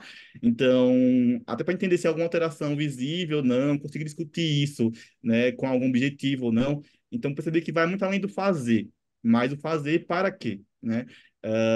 E acho que pontuar a segurança é o ponto principal. Acho que todos os meios possíveis na assistência à saúde, seja na UTI, na unidade de internação, centro cirúrgico, enfim, se não for possível ter utilizado para reduzir a chance de erros e os riscos e, acima da segurança, nós temos que lançar a mão e com muita urgência. Né? E o ultrassom vem aí com esse sentido, acho que gritando em nosso ouvido para, tipo, me utilizem rápido, e assim evitem vários danos que o paciente poderia ter, caso o ultrassom não fosse um mecanismo para nós aí possível. Eu acho que também, né, Joata, quando a gente pensa em ultrassom, a gente pensa na experiência do paciente também. Às vezes a gente tem um paciente com delírio, que ninguém descobre quando ele está com delírio, você vai fazer o foco se o paciente está com vestigoma, um paciente com acesso vascular difícil, que muitas vezes está com aquele catéter lá há 15, 16 dias, com alto risco de infecção de corrente sanguínea na relação da assistência. O enfermeiro bem habilitado, ele consegue diminuir esses desfechos negativos de uma sepse, por exemplo, de corrente sanguínea, que tem uma alta taxa de mortalidade. Então, isso também confere ao enfermeiro maior habilidade técnica para oferecer o melhor cuidado para o paciente. Então, ele vai muito além. Felipe, vamos fechar? Ô, Débora, só um minutinho, eu achei que a Claro, mensagem, Fran. tá? Foi a Ariane Teixeira, tá? Ela falou sobre a punção e o controle de diurese, tá? É que você respondeu e aí foi para as mensagens respondidas já. Entendi. Achei. Legal. Mas a gente concorda, né, Fran, fala que deveria ser obrigatório, mas infelizmente, como o Total, Felipe total. colocou, ainda é um desafio, porque existe, tem que ter um centro bem especializado e que tem que ter prática diária para o aperfeiçoamento dessa técnica. Poderia fechar, Felipe? Obrigada, Eu Fran. acho que o pessoal falou muitos pontos importantes, né, em relação ao POCUS. Eu acho que nos próximos 5, 10 anos nós vamos ver uma diferença muito grande, né, do que nós vemos hoje. Acho que isso vai ser um ponto importante. O Joton pincelou um fator de extrema relevância que é a segurança. Saiu até um artigo na Rebem, acho que faz menos de um mês, da professora Fernanda, com o professor Vinícius Wesley, lá da Ultrassom Academy, puxando a questão do Point of Care para segurança, né, enquanto enfermagem. Eu acho que é isso mesmo que nós temos que trazer. A Ari é uma grande querida lá do Sul, então, Ari, a gente usa muito a questão do POCUS em relação ao paciente em ECMO, né? O vesical é aquilo que a gente tem maior manejo em termos de habilidades, né? Porque é o mais comumente utilizado, mas eu tenho uma experiência de um minuto, eu consigo passar isso para a gente não passar do tempo. Eu estava com os alunos em estágio na UTI, e nós estávamos com um paciente em ECMO com queda crescente de hemoglobina, mas não tinha exteriorização de sangramento, não tinha perda pelas cânulas, e todo mundo naquela loucura, meu Deus, o que está acontecendo? Da onde que está vindo? E eu coloquei, porque o nosso ultrassom gástrico é protocolo institucional junto com o grupo de MTN, né? Então isso tem algumas condutas que a equipe médica em relação à assertividade, né, de conteúdo gástrico, e nós visualizamos um conteúdo gástrico compatível com sangramento. Então, foi chamada endoscopia e ele realmente estava com hemorragia digestiva alta. Então, isso é interessante, né? Essa aplicabilidade de você colocar a ferramenta, né? E não é porque foi a enfermagem, não é isso. É o profissional que está ali, né? E viu precocemente, porque a gente só ia ter noção na hora que começasse a exteriorizar, paciente entubado, sedado, de alguma forma, não precocemente visto só como dentro da própria cavidade, né, gástrica. Então, acho que esses pontos são extremamente relevantes para a prática, para a tomada de decisão mais rápida, para que a gente evite eventos, né, e garanta um melhor desfecho para o paciente. Então, acho que em relação ao POCUS é isso. Eu acho que o nosso caminho é esse, né? Vou aproveitar esses gigantes aí, como foi dito, Fran e Felipe. Conta pra gente, Felipe, como é que tem sido o impacto do ECMO no desfecho dos pacientes quando era indicado de forma precoce e assertiva? Acho que isso é uma discussão muito legal, né? Acho que, primeiro ponto, que acho que nós precisamos ser muito sinceros, é que não está ainda centralizados nas instituições dos grandes centros, né? Acho que isso a gente precisa ser muito verdadeiro e muito sincero em relação a isso, porque são instituições que têm recurso humano especializado, né? Nós temos recurso material disponível, então ainda fica restrito a esses centros, né? Então, acho que isso é uma coisa importante da gente poder lembrar. Segundo ponto, né? Como que está esse desfecho? Como que fica em relação a isso? Acho que é um pilar de estopim para a nossa discussão é ver o dado CAELSO, né? Que é a entidade que lida com todos os dados relacionados a ECMO no mundo traz. Ela traz que, independente da modalidade, se é veno-venosa ou veno-arterial, nós temos ali uma mortalidade girando entre 50% a 40%, né? E esses dados da ELSO são, né, são levados de instituições de renome, de centros ELSOs, né? Então, nós estamos falando de uma mortalidade de 50%, né? Independente se é já uma instituição com equipe treinada em tudo. Então, já é um marco importante essa mortalidade ali de 50%. E aí, eu destaco alguns pontos em relação aos desfechos. Eu acho que o primeiro ponto é uma equipe multiprofissional treinada. Sem equipe multiprofissional treinada, não há assistência em ECMO. Não há. E nós temos ainda um grande disparate no nosso país em relação ao modelo assistencial em ECMO. E quando eu falo de modelo assistencial de enfermagem, né? Nós temos algumas diferenças. Por exemplo, às vezes nós temos o enfermeiro assumindo o paciente em cuidados assistenciais direto, junto com a máquina, com o dispositivo, dando, né, cuidados também para o dispositivo. Isso basicamente, as instituições de Centro-Elso no Brasil têm utilizado esse modelo assistencial. Mundialmente falando, nós temos um enfermeiro de terapia intensiva para o paciente e um enfermeiro do suporte em ECMO para a máquina. E temos outras instituições que utilizam o enfermeiro, né, para 10 pacientes, o técnico com o paciente em ECMO e o perfusionista na máquina, né? Então, nós temos essa disparidade de modelo e temos sim diferenças de desfecho a depender do modelo encontrado.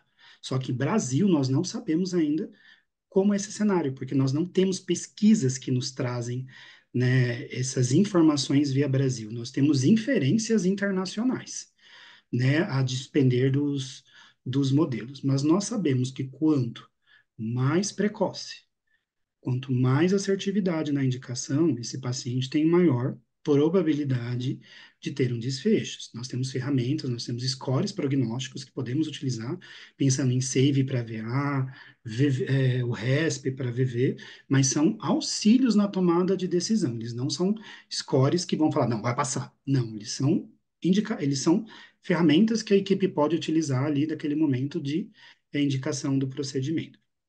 Então, ainda é um desafio indicar precocemente a ECMO no Brasil, visto que se tem ainda a mentalidade que é o último dispositivo, o último suporte que o paciente grave vai, né, ser colocado.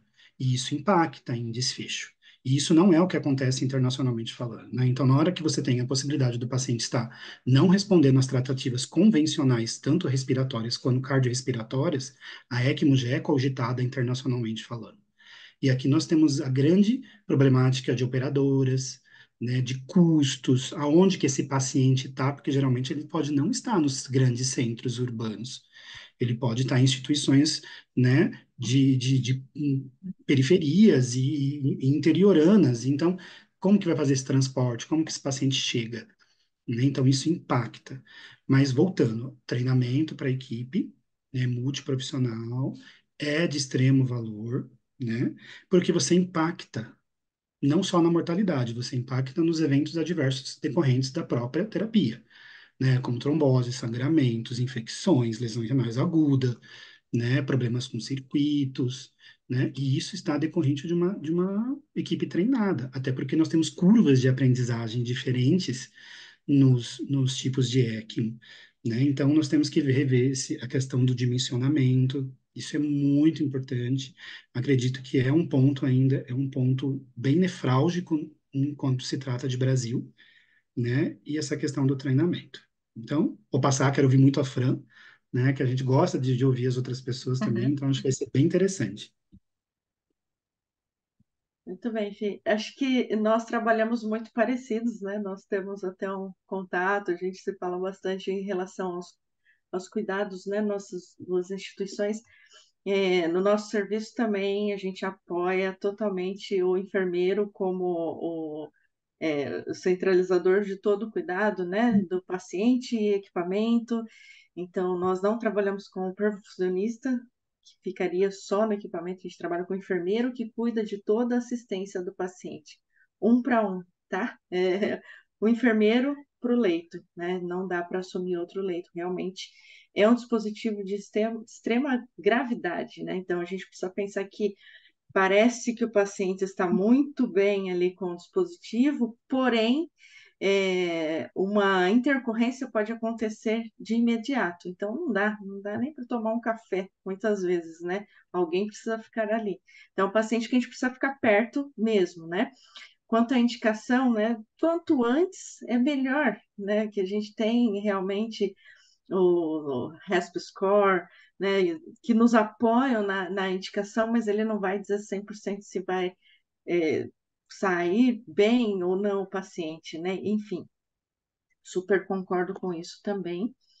É, eu vi uma pergunta aqui no chat com relação ao uso do POX, misturando um pouquinho, né, os dois temas, e acabou de sair um artigo muito importante, muito interessante do POX agora 2024. Eu recebi agora, faz que um mês, né, esse artigo eu posso disponibilizar, acho que foi a Ariane que pediu. Se quiser, depois eu disponibilizo esse artigo muito bom, tá? Em todos os momentos que o POX pode atuar num paciente em uso de ECMO, acho que vale muito a pena. E só lembrando, né, que o paciente, quando ele entra em ECMO, quando tem a necessidade da utilização de ECMO, já é um paciente que está na ponta da pirâmide, né? Um paciente extremamente grave. Então, aquele é um suporte na tentativa de uma resolução futura ali, né? Então, já é um paciente que nós temos, pensando em Elso, em torno de 50% de sobrevida. Aí quando uma pessoa que não tem muito conhecimento com relação ao dispositivo ECMO, vai pensar, poxa, mas 50% de sobrevida, né? Por que a gente vai indicar ECMO para esse paciente? Porque aquele é a única possibilidade desse paciente sobreviver, tá? E esses 50% que sobrevivem saem bem, né? Muitas das vezes, né, Felipe? Lógico que não dá para prometer, né, sair muito bem, mas existem pacientes que saem muito bem do dispositivo, tá? Então, acho que eu queria passar um pouquinho dessas mensagens. Acho que é um tema que eu também sou extremamente apaixonada, assim como o Felipe, a gente fala o Brasil todo aí sobre ECMO. Estou super à disposição se alguém quiser tirar dúvida. Enfim, era isso. Obrigada, Fran. Vou fechar essa mesa só por causa do tempo, gente. Obrigada pela contribuição. Tenho certeza que todo mundo ficou assim, mais curioso para ouvir um pouquinho mais sobre essa temática depois. E a gente vai falar agora do bloco 4 sobre implementação do bundle ABCDF-G. E a pergunta é para você, Joatan. Como o bundle tem sido implementado na UTI e quais impactos têm sido observados? Esse bundle já é implementado na sua UTI? Pessoal, mais uma vez, boa noite. Obrigado pelo convite de estar aqui com pessoas tão relevantes na nossa prática assistencial e da enfermagem, terapia intensiva. Também precisa fazer menção ao Inova, né? A Débora falou sobre o Inova no início da nossa live, mas é um prazer ser diretoria do Inova na gestão 24 e 25 e levar um pouco de inovação aí também de juventude para terapia intensiva nesse Brasilzão aí afora, tá bom? Para quem não conhece, pesquisa um pouco sobre Inova, Amib, aí vocês vão se apaixonar e vão querer muito fazer parte desse time aí também. Mas em relação à pergunta do bando, né, do bando ABCDEFG, é um bando que já deveria ser bem conhecido, ele não é tão recente assim, fazem 11 anos, né, foi 2013, mas a gente vê que existe limitação da sua aplicação ainda no Brasil inteiro. Na minha realidade, que é uma realidade um pouco mais específica, né, de muito avanço, enfim, isso já é bem palpável, mas eu vejo que no Brasil inteiro ainda há muita discrepância em relação a ele. Só para a gente relembrar um pouco dos seus significados, da sua questão teórica envolvida, acho que vale a pena relembrar um pouco dos tópicos que envolvem esse bundle, né? Então, pra você entender que cada letra corresponde a uma ação, uma terapia intensiva que é de grande relevância para o paciente. Até porque o bundle é conhecido como da libertação da UTI, né? Então, como desses paradigmas de atuação aí que vão fazer benefício enorme para quem está lá no leito, que no caso é nosso paciente. Então, o tópico A diz respeito a avaliar a dor, né? Controle da dor. E aqui, na minha UTI, o que é usual para esse tópico de avaliação da dor? Para nós, a dor é avaliada a cada 2 horas no mínimo, né? Então, como sendo rotina. E um ponto a ser aqui importante é utilizar uma escala adequada de avaliação, né? Então, pacientes com escala numérica, uma comportamental, quem está entubado, por exemplo. Em caso de demência, questões neurológicas envolvidas, utilizar uma PAI-NADE, por exemplo, que é uma outra escala. Do ponto de vista psicométrico, eu preciso utilizar um instrumento de avaliação que seja ideal para o meu paciente corresponder, né, à sua questão, que no caso aqui é a dor. Então, escolher um instrumento adequado para essa avaliação da dor é muito importante. E lembrar que, também muito, muito, muito relevante, reavaliar após a minha intervenção. Então, não vou só avaliar a dor, fazer alguma medicação, alguma medida não farmacológica, por exemplo, depois esquecer o paciente. Assim, reavaliar depois de meia hora, depois de 1 hora, conforme a minha rotina na instituição, é algo muito relevante, né? Para que mantenha aquela dor ali o menor possível, né? Quando não for possível, deixá-la nível zero, mas considerando aí o nível de conforto desse paciente. Até que ponto ele tolera uma dor mínima para coisas básicas do dia a dia. Considerar o nível de conforto é uma coisa muito relevante na UTI também. A letra B seria em relação ao protocolo de despertar diário, né, paciente. Então, aceleração reduzida, para tentar estimular o despertar do paciente, que ele se atualize, né, se enxergue no tempo e no espaço, né, se consiga reduzir o risco de delírio também na UTI. Aqui é uma coisa da minha prática que é muito relevante, é a comunicação efetiva nos rounds profissionais, nos profissionais diários, né? Então, naquela reunião de profissionais, beira-leito, ali discutir qual paciente é elegível para essa prática. A gente sabe que o ideal seria todos os pacientes entubados, sedados, porém, existem situações que podem restringir um pouco essa prática aí. Pacientes que estão muito graves, né, no quadro agudo, por exemplo, com bloqueio muscular. Então, assim, existem questões que nos impedem, de alguma forma, de utilizar essa letra B do hospital diário para esse paciente na UTI. O C vem em relação a escolher a analgesia adequada, né? Então, eu avaliei a dor lá atrás no A, e aqui no C eu posso escolher uma analgesia adequada para o paciente, né? E é lembrar que existem situações, instrumentos, né, mecanismos, na verdade, farmacológicos e não farmacológicos, né? E aí, nos farmacológicos, né, como já é bem especificado e difundido aí, evitar os benzodiazepínicos, né, que já a gente sabe que tem alguns malefícios que são trazidos para o paciente a longo prazo aí, tá? E acho que em relação ao controle da dor seria basicamente isso. Então, aqui eu ressalto muito a importância da comunicação efetiva na equipe multiprofissional. Então, quais são as metas do paciente para aquele dia, né? E aí, a partir daí, conseguir estipular minhas condutas que vão atuar naquele momento para aquele paciente. O D em relação ao delírio, né? Delírio que é uma coisa muito incidente na UTI, né? O hipoativo ainda mais. Então, quais são os manejos que eu posso ter na minha UTI para prevenir esse delírio aí? Acho que delírio é um tema que é super amplo, né? Uma discussão à parte, assim, pessoas estudam só delírio, por exemplo. E aqui, mais uma vez, eu reforço a questão de ter uma escala para mensuração do delírio, né? O mais comum é a CAN-SU para UTI. Se eu não mensuro, se eu não aplico o instrumento para poder identificar aquela questão, eu não sei que ela acontece, né? E aí, se eu não sei que ela acontece, eu não vou ter uma intervenção para isso. e aí vai virar uma bola de neve. Então, mais comum na UTI é o delírio hipoativo, e é justamente ele que é difícil de ser observado muitas vezes, né? O paciente um pouco mais tranquilo, mais calmo, falar, é um quadro mais, né, de animação, é um quadro mais depressivo por internação, e assim vão criando desculpas para aquela mudança do estado do paciente, né? Então, tem um instrumento legal que me possibilita uma intervenção, possibilita um diagnóstico preciso do delírio, para que eu possa atuar em meio a isso, é algo essencial hoje em dia que eu não posso abrir mão. Então, o CAN-SI é uma ferramenta bem importante para a nossa prática, que na minha UTI é feita todos os plantões, né? Então, ao mínimo uma vez no plantão, de 6 horas, a gente verifica esse quadro com o paciente. Acho que depois do D vem o E, então o E em relação à mobilidade precoce, e aí os nossos filhos são nossos companheiros de guerra aí nas UTIs, que defendem isso com muita qualidade, né? A paciente interna na UTI, geralmente ele ganha uma plaquinha de agente passivo, digamos assim, né? Então, profissionais, eles querem fazer tudo pelo paciente, desde fornecer dieta, desde banho no leito, não se questiona até que ponto ele pode fazer algo sozinho, com pouco auxílio, né? Até pelo plantão corrido, muitas vezes se opta por um banho no leito, por ser mais tranquilo, mais rápido.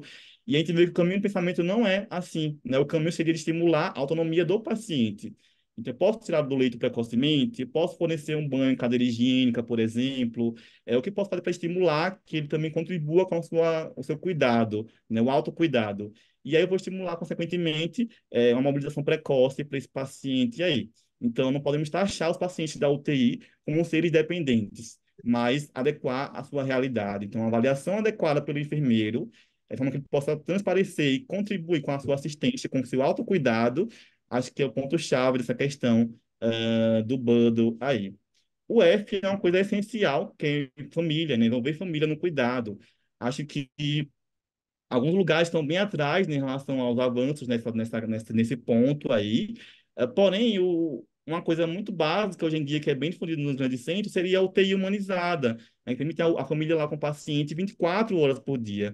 Nós tínhamos aí, historicamente, aquela questão familiar envolvida, de ter visitas à tarde, e aí é o período de estresse da equipe de enfermagem. Todo mundo corre dos leitos, ninguém quer responder perguntas para a família, ninguém quer ser um suporte para eles, né? Ninguém quer contribuir com o esclarecimento de questões muito básicas, às vezes, por essa informação mesmo, né? Isso mudou hoje em dia, né? Então, temos UTIs cada vez mais participativas aí da família, que estão lá à beira-leito o tempo inteiro com o paciente, e a enfermagem, mais do que nunca, sendo um braço forte, de suporte familiar aí, de conversa, de distração, e lembrar que família, ela tem benefício que vai além do afetivo, né? Na vigilância do paciente, na prevenção também de delírio. Então, assim, é um misto de benefícios que não se dá para mensurar. Acho que limitar a família na UTI é um retrocesso, né? Então, o avanço é família livre o tempo inteiro, com o paciente lado a lado, beira-leito, ali. E, por fim, acho que o G, em relação a reduzir, né, no caso, a ganhar função e reduzir perda de massa muscular aí, também é um outro ponto muito importante pelo imobilismo na UTI, pacientes em ECMO, pacientes muito graves aí em quadros agudos, né? E aí acho que um aliado muito importante para a equipe seria o nutricionista nesse momento. Acho que estipular dietas mais precoces, com um aporte calórico adequado para o paciente, com também a mobilização precoce pelo fisioterapeuta, né? Acho que é um combo bem relevante para a gente tentar reduzir ao máximo a perda de massa muscular em pacientes entubados, sedados por muito tempo na terapia intensiva. Acho que, no geral, sendo um pouco rápido, o nosso tempo está um pouco limitado aqui, acho que o bando se aplica muito a isso. São coisas muito básicas no nosso dia a dia enquanto enfermeiro de terapia intensiva. Não tem uma grande revolução em nenhum deles, são coisas muito palpáveis do ponto de vista de Brasil, mas existe ainda uma limitação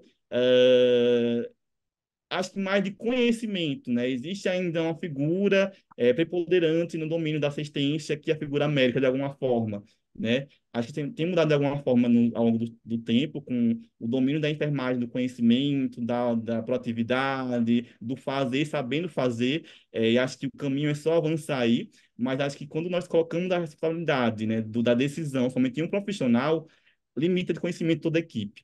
Então, acho que para avançar em coisas muito básicas, acho que a adoção do bundle ABCDEFG para ontem é uma prioridade, assim, que é uma coisa muito básica e que é possível fazer, seja lá no Amazonas ou aqui em São Paulo, um grande centro de saúde e conhecimento. Acho que, no geral, em relação ao tema, acho que isso que eu posso contribuir no momento. Poderia contribuir, Bruna, para a gente? Telescope Trial, né? Visando essa questão de liberação, isso já você já consegue aplicar esse bando? Sim, foi um dos bundles que a gente embasou, né? A gente fez várias reuniões para a construção do modelo teleassistencial com as referências técnicas aqui da sociedade, e foi um dos bundles levantados, então, bando de prevenção de pneumonia associada à ventilação mecânica, BCDF, G, e aí foram elencados as macroações dentro de todos esses bundles, né? Para que a gente criasse o modelo e foram elaborados PETs, todos baseados nesse bando. É engraçado que, na maioria das vezes, a gente nem sabe, ou acaba no esquecimento do dia a dia, cada letra, o que significa, mas na maioria das vezes ele está sendo implementado, mas não está sendo ali casado junto com o bando e seguindo a risca. Então falta pouco para você começar a seguir ali, né? Na maioria das UTIs, às vezes tem parte do bando que segue e parte de outro que em outras ações que não segue por desconhecimento mesmo. Tá? Eu também acho que é um ponto muito importante, né? E a associação entre as letras, né? Para que a gente possa lembrar, né? De todos esses cuidados que, se a gente for pensar, são cuidados extremamente básicos que a gente deveria fazer sem nem precisar pensar, né? Eu acho que isso leva, inclusive, a um menor tempo de hospitalização para o paciente, né? Se a gente acaba seguindo todos esses cuidados, né? Eu acho que é parte fundamental do nosso tratamento, e ele envolve, mais uma vez, aí toda a equipe multiprofissional, né? Não só a equipe de enfermagem, como toda a assistência é, biopsico, sociocultural, espiritual do paciente, que é o que a gente precisa focar, né? Eu concordo, a presença da família é fundamental, e acho que ajuda muito mais do que muitas medicações e outras coisas que a gente acaba fazendo, né? Minimiza delírio, um tem a ver com o outro, né? Então, acho de extrema importância. Felipe? Acho muito interessante essa questão do bundle. E eu destaco um momento muito primordial de recuperação do bundle, que é o momento da visita multiprofissional, do round, né? É aquele momento que vamos passar para ver se estamos esquecendo alguma coisa. Porque o mnemônico ele é muito utilizado nas faculdades, no cursinho, para a gente poder decorar, né, as nossas atividades e que isso se torne uma rotina. Né? A nossa capacidade de memorização ela vem por repetição. Né? Então, isso a gente precisa ter os mnemônicos de verdade, é uma forma da gente trabalhar cada vez mais e não esquecer, porque nós não somos IA, nós temos as nossas limitações Verdade. enquanto pessoa. Cada pessoa tem a sua personalidade, tem a sua capacidade, tem a sua performance. E o momento de visita multi é o momento de, opa, o que que faltou? O que que não está sendo feito? Né? E a enfermagem tem que ser muito presente na equipe no momento do round, no momento da visita multi. Eu já vi médico querendo passar a visita multi sem enfermagem. Não, não, não, não, não dá. Porque na hora que acaba a visita multi, quem vai ficar à beira do leito somos nós, com os técnicos. Nós precisamos saber sim o que está acontecendo, né? Então, acho de extremo valor essa questão do bundle, de recuperação do round, porque às vezes faltou por faltar mesmo, gente. É muita coisa para a gente dar conta, né? E tem um momento de recuperação é importante. E além da visita multi, o que a gente tem lá agora, nós temos visitas de enfermagem, né? Então, o sênior vem com o pleno, que vem com o júnior. Então, cada paciente tem um momento de visita com a equipe de enfermagem onde se recupera isso. Tem que ter um momento de recuperação e falar, não, estamos dentro do pacote, está dentro do plano. Ou se não, faltou, se faltou, bora. Bora recuperar aquilo que não foi feito para poder, de aqui para frente, ter alguma medida preventiva ou alguma ação, intervenção em relação a isso. Acho que tudo isso nasceu, né, Felipe? Principalmente no Fast Rugby, foi ampliado posteriormente. Acho que a nossa mentalidade ainda está no Fast Rugby. Depois teve o projeto checklist foi utilizado, né, internacionalmente, nacionalmente também, mas a gente ainda está caminhando em alguns lugares.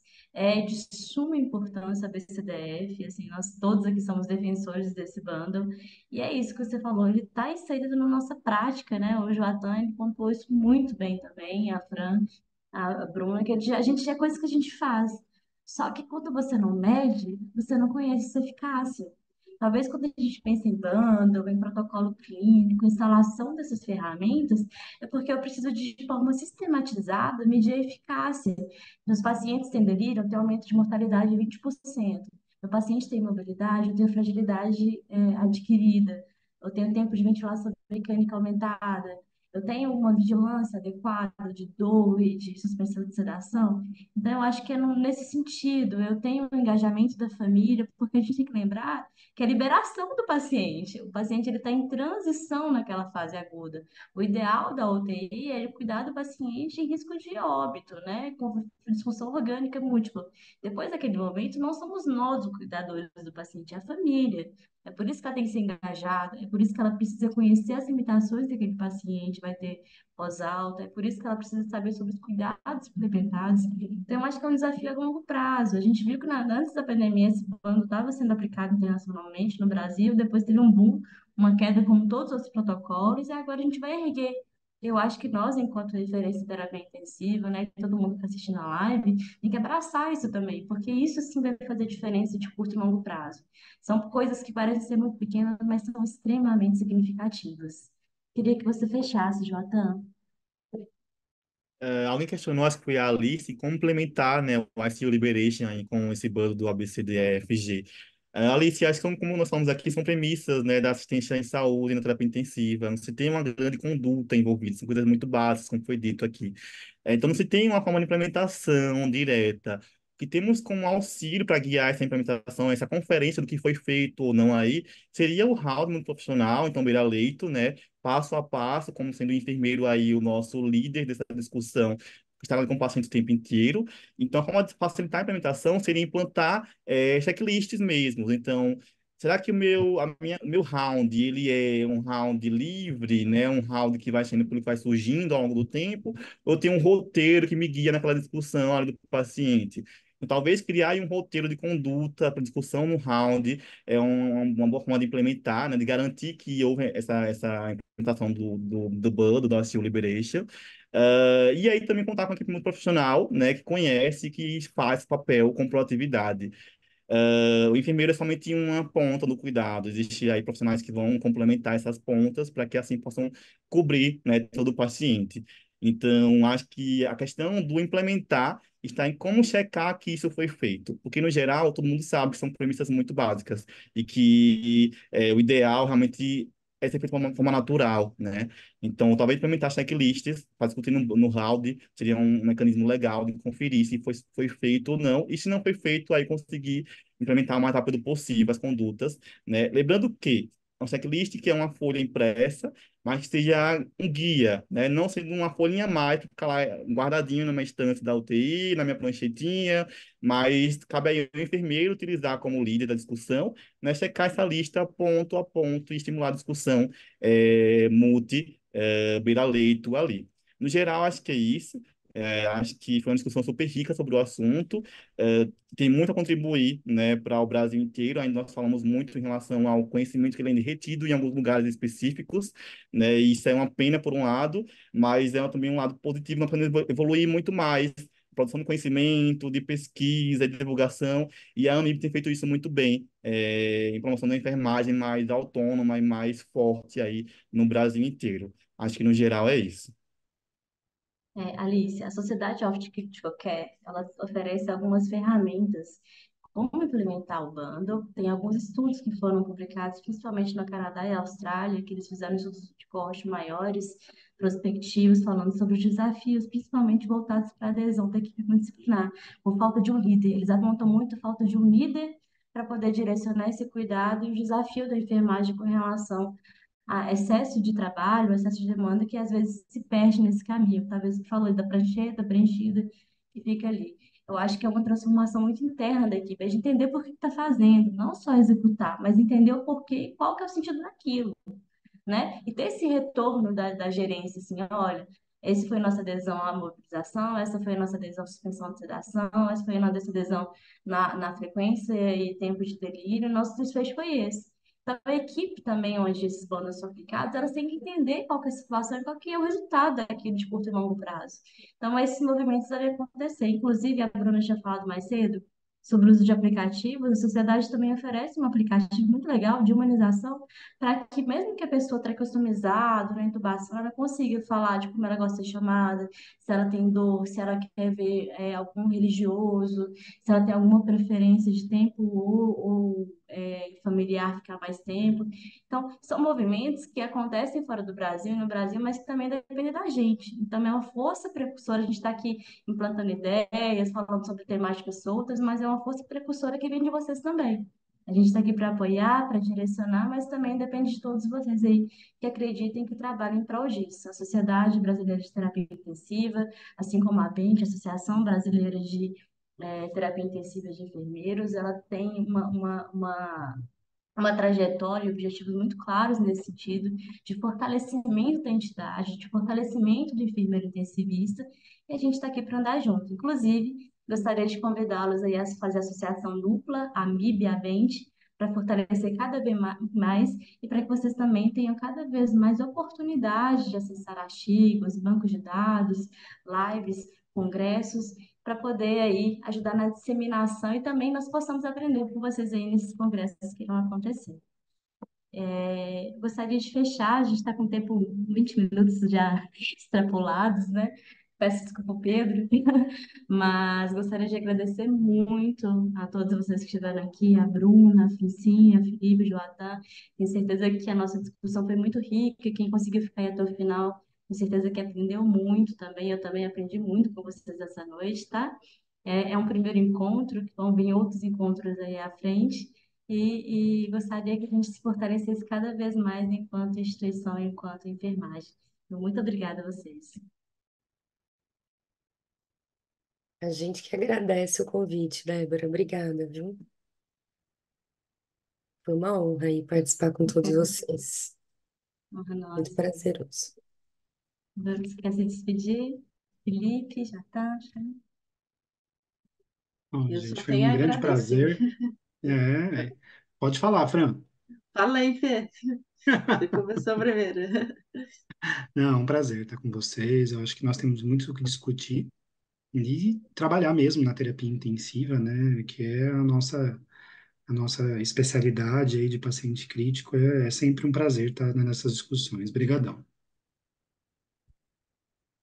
Eu também agradeço muito o convite e estar aqui com vocês até esse horário, mas discutindo coisas que a gente adora. Então, muito obrigada pelo convite.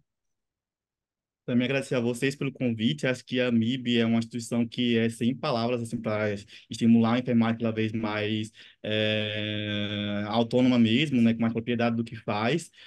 A BEM também aí é uma grande cabeça para essa questão da evolução terapia intensiva no Brasil. Então, só agradecer pelo convite com esses quatro gigantes da área terapia intensiva, né, na enfermagem brasileira. E é isso, né? Se inscrevam, se associem à AMIB, à Bente, pesquise um pouco mais sobre o Inova, MIB também, e participem. Acho que, como resultado, nós temos aí uma enfermagem cada vez mais forte, né? E juntos nós podemos muito mais. Então, muito obrigado mais uma vez pelo convite de hoje. E a todos vocês, gente. Boa noite a todos. A gente encerra a Amigo no ar aqui. Muito obrigada.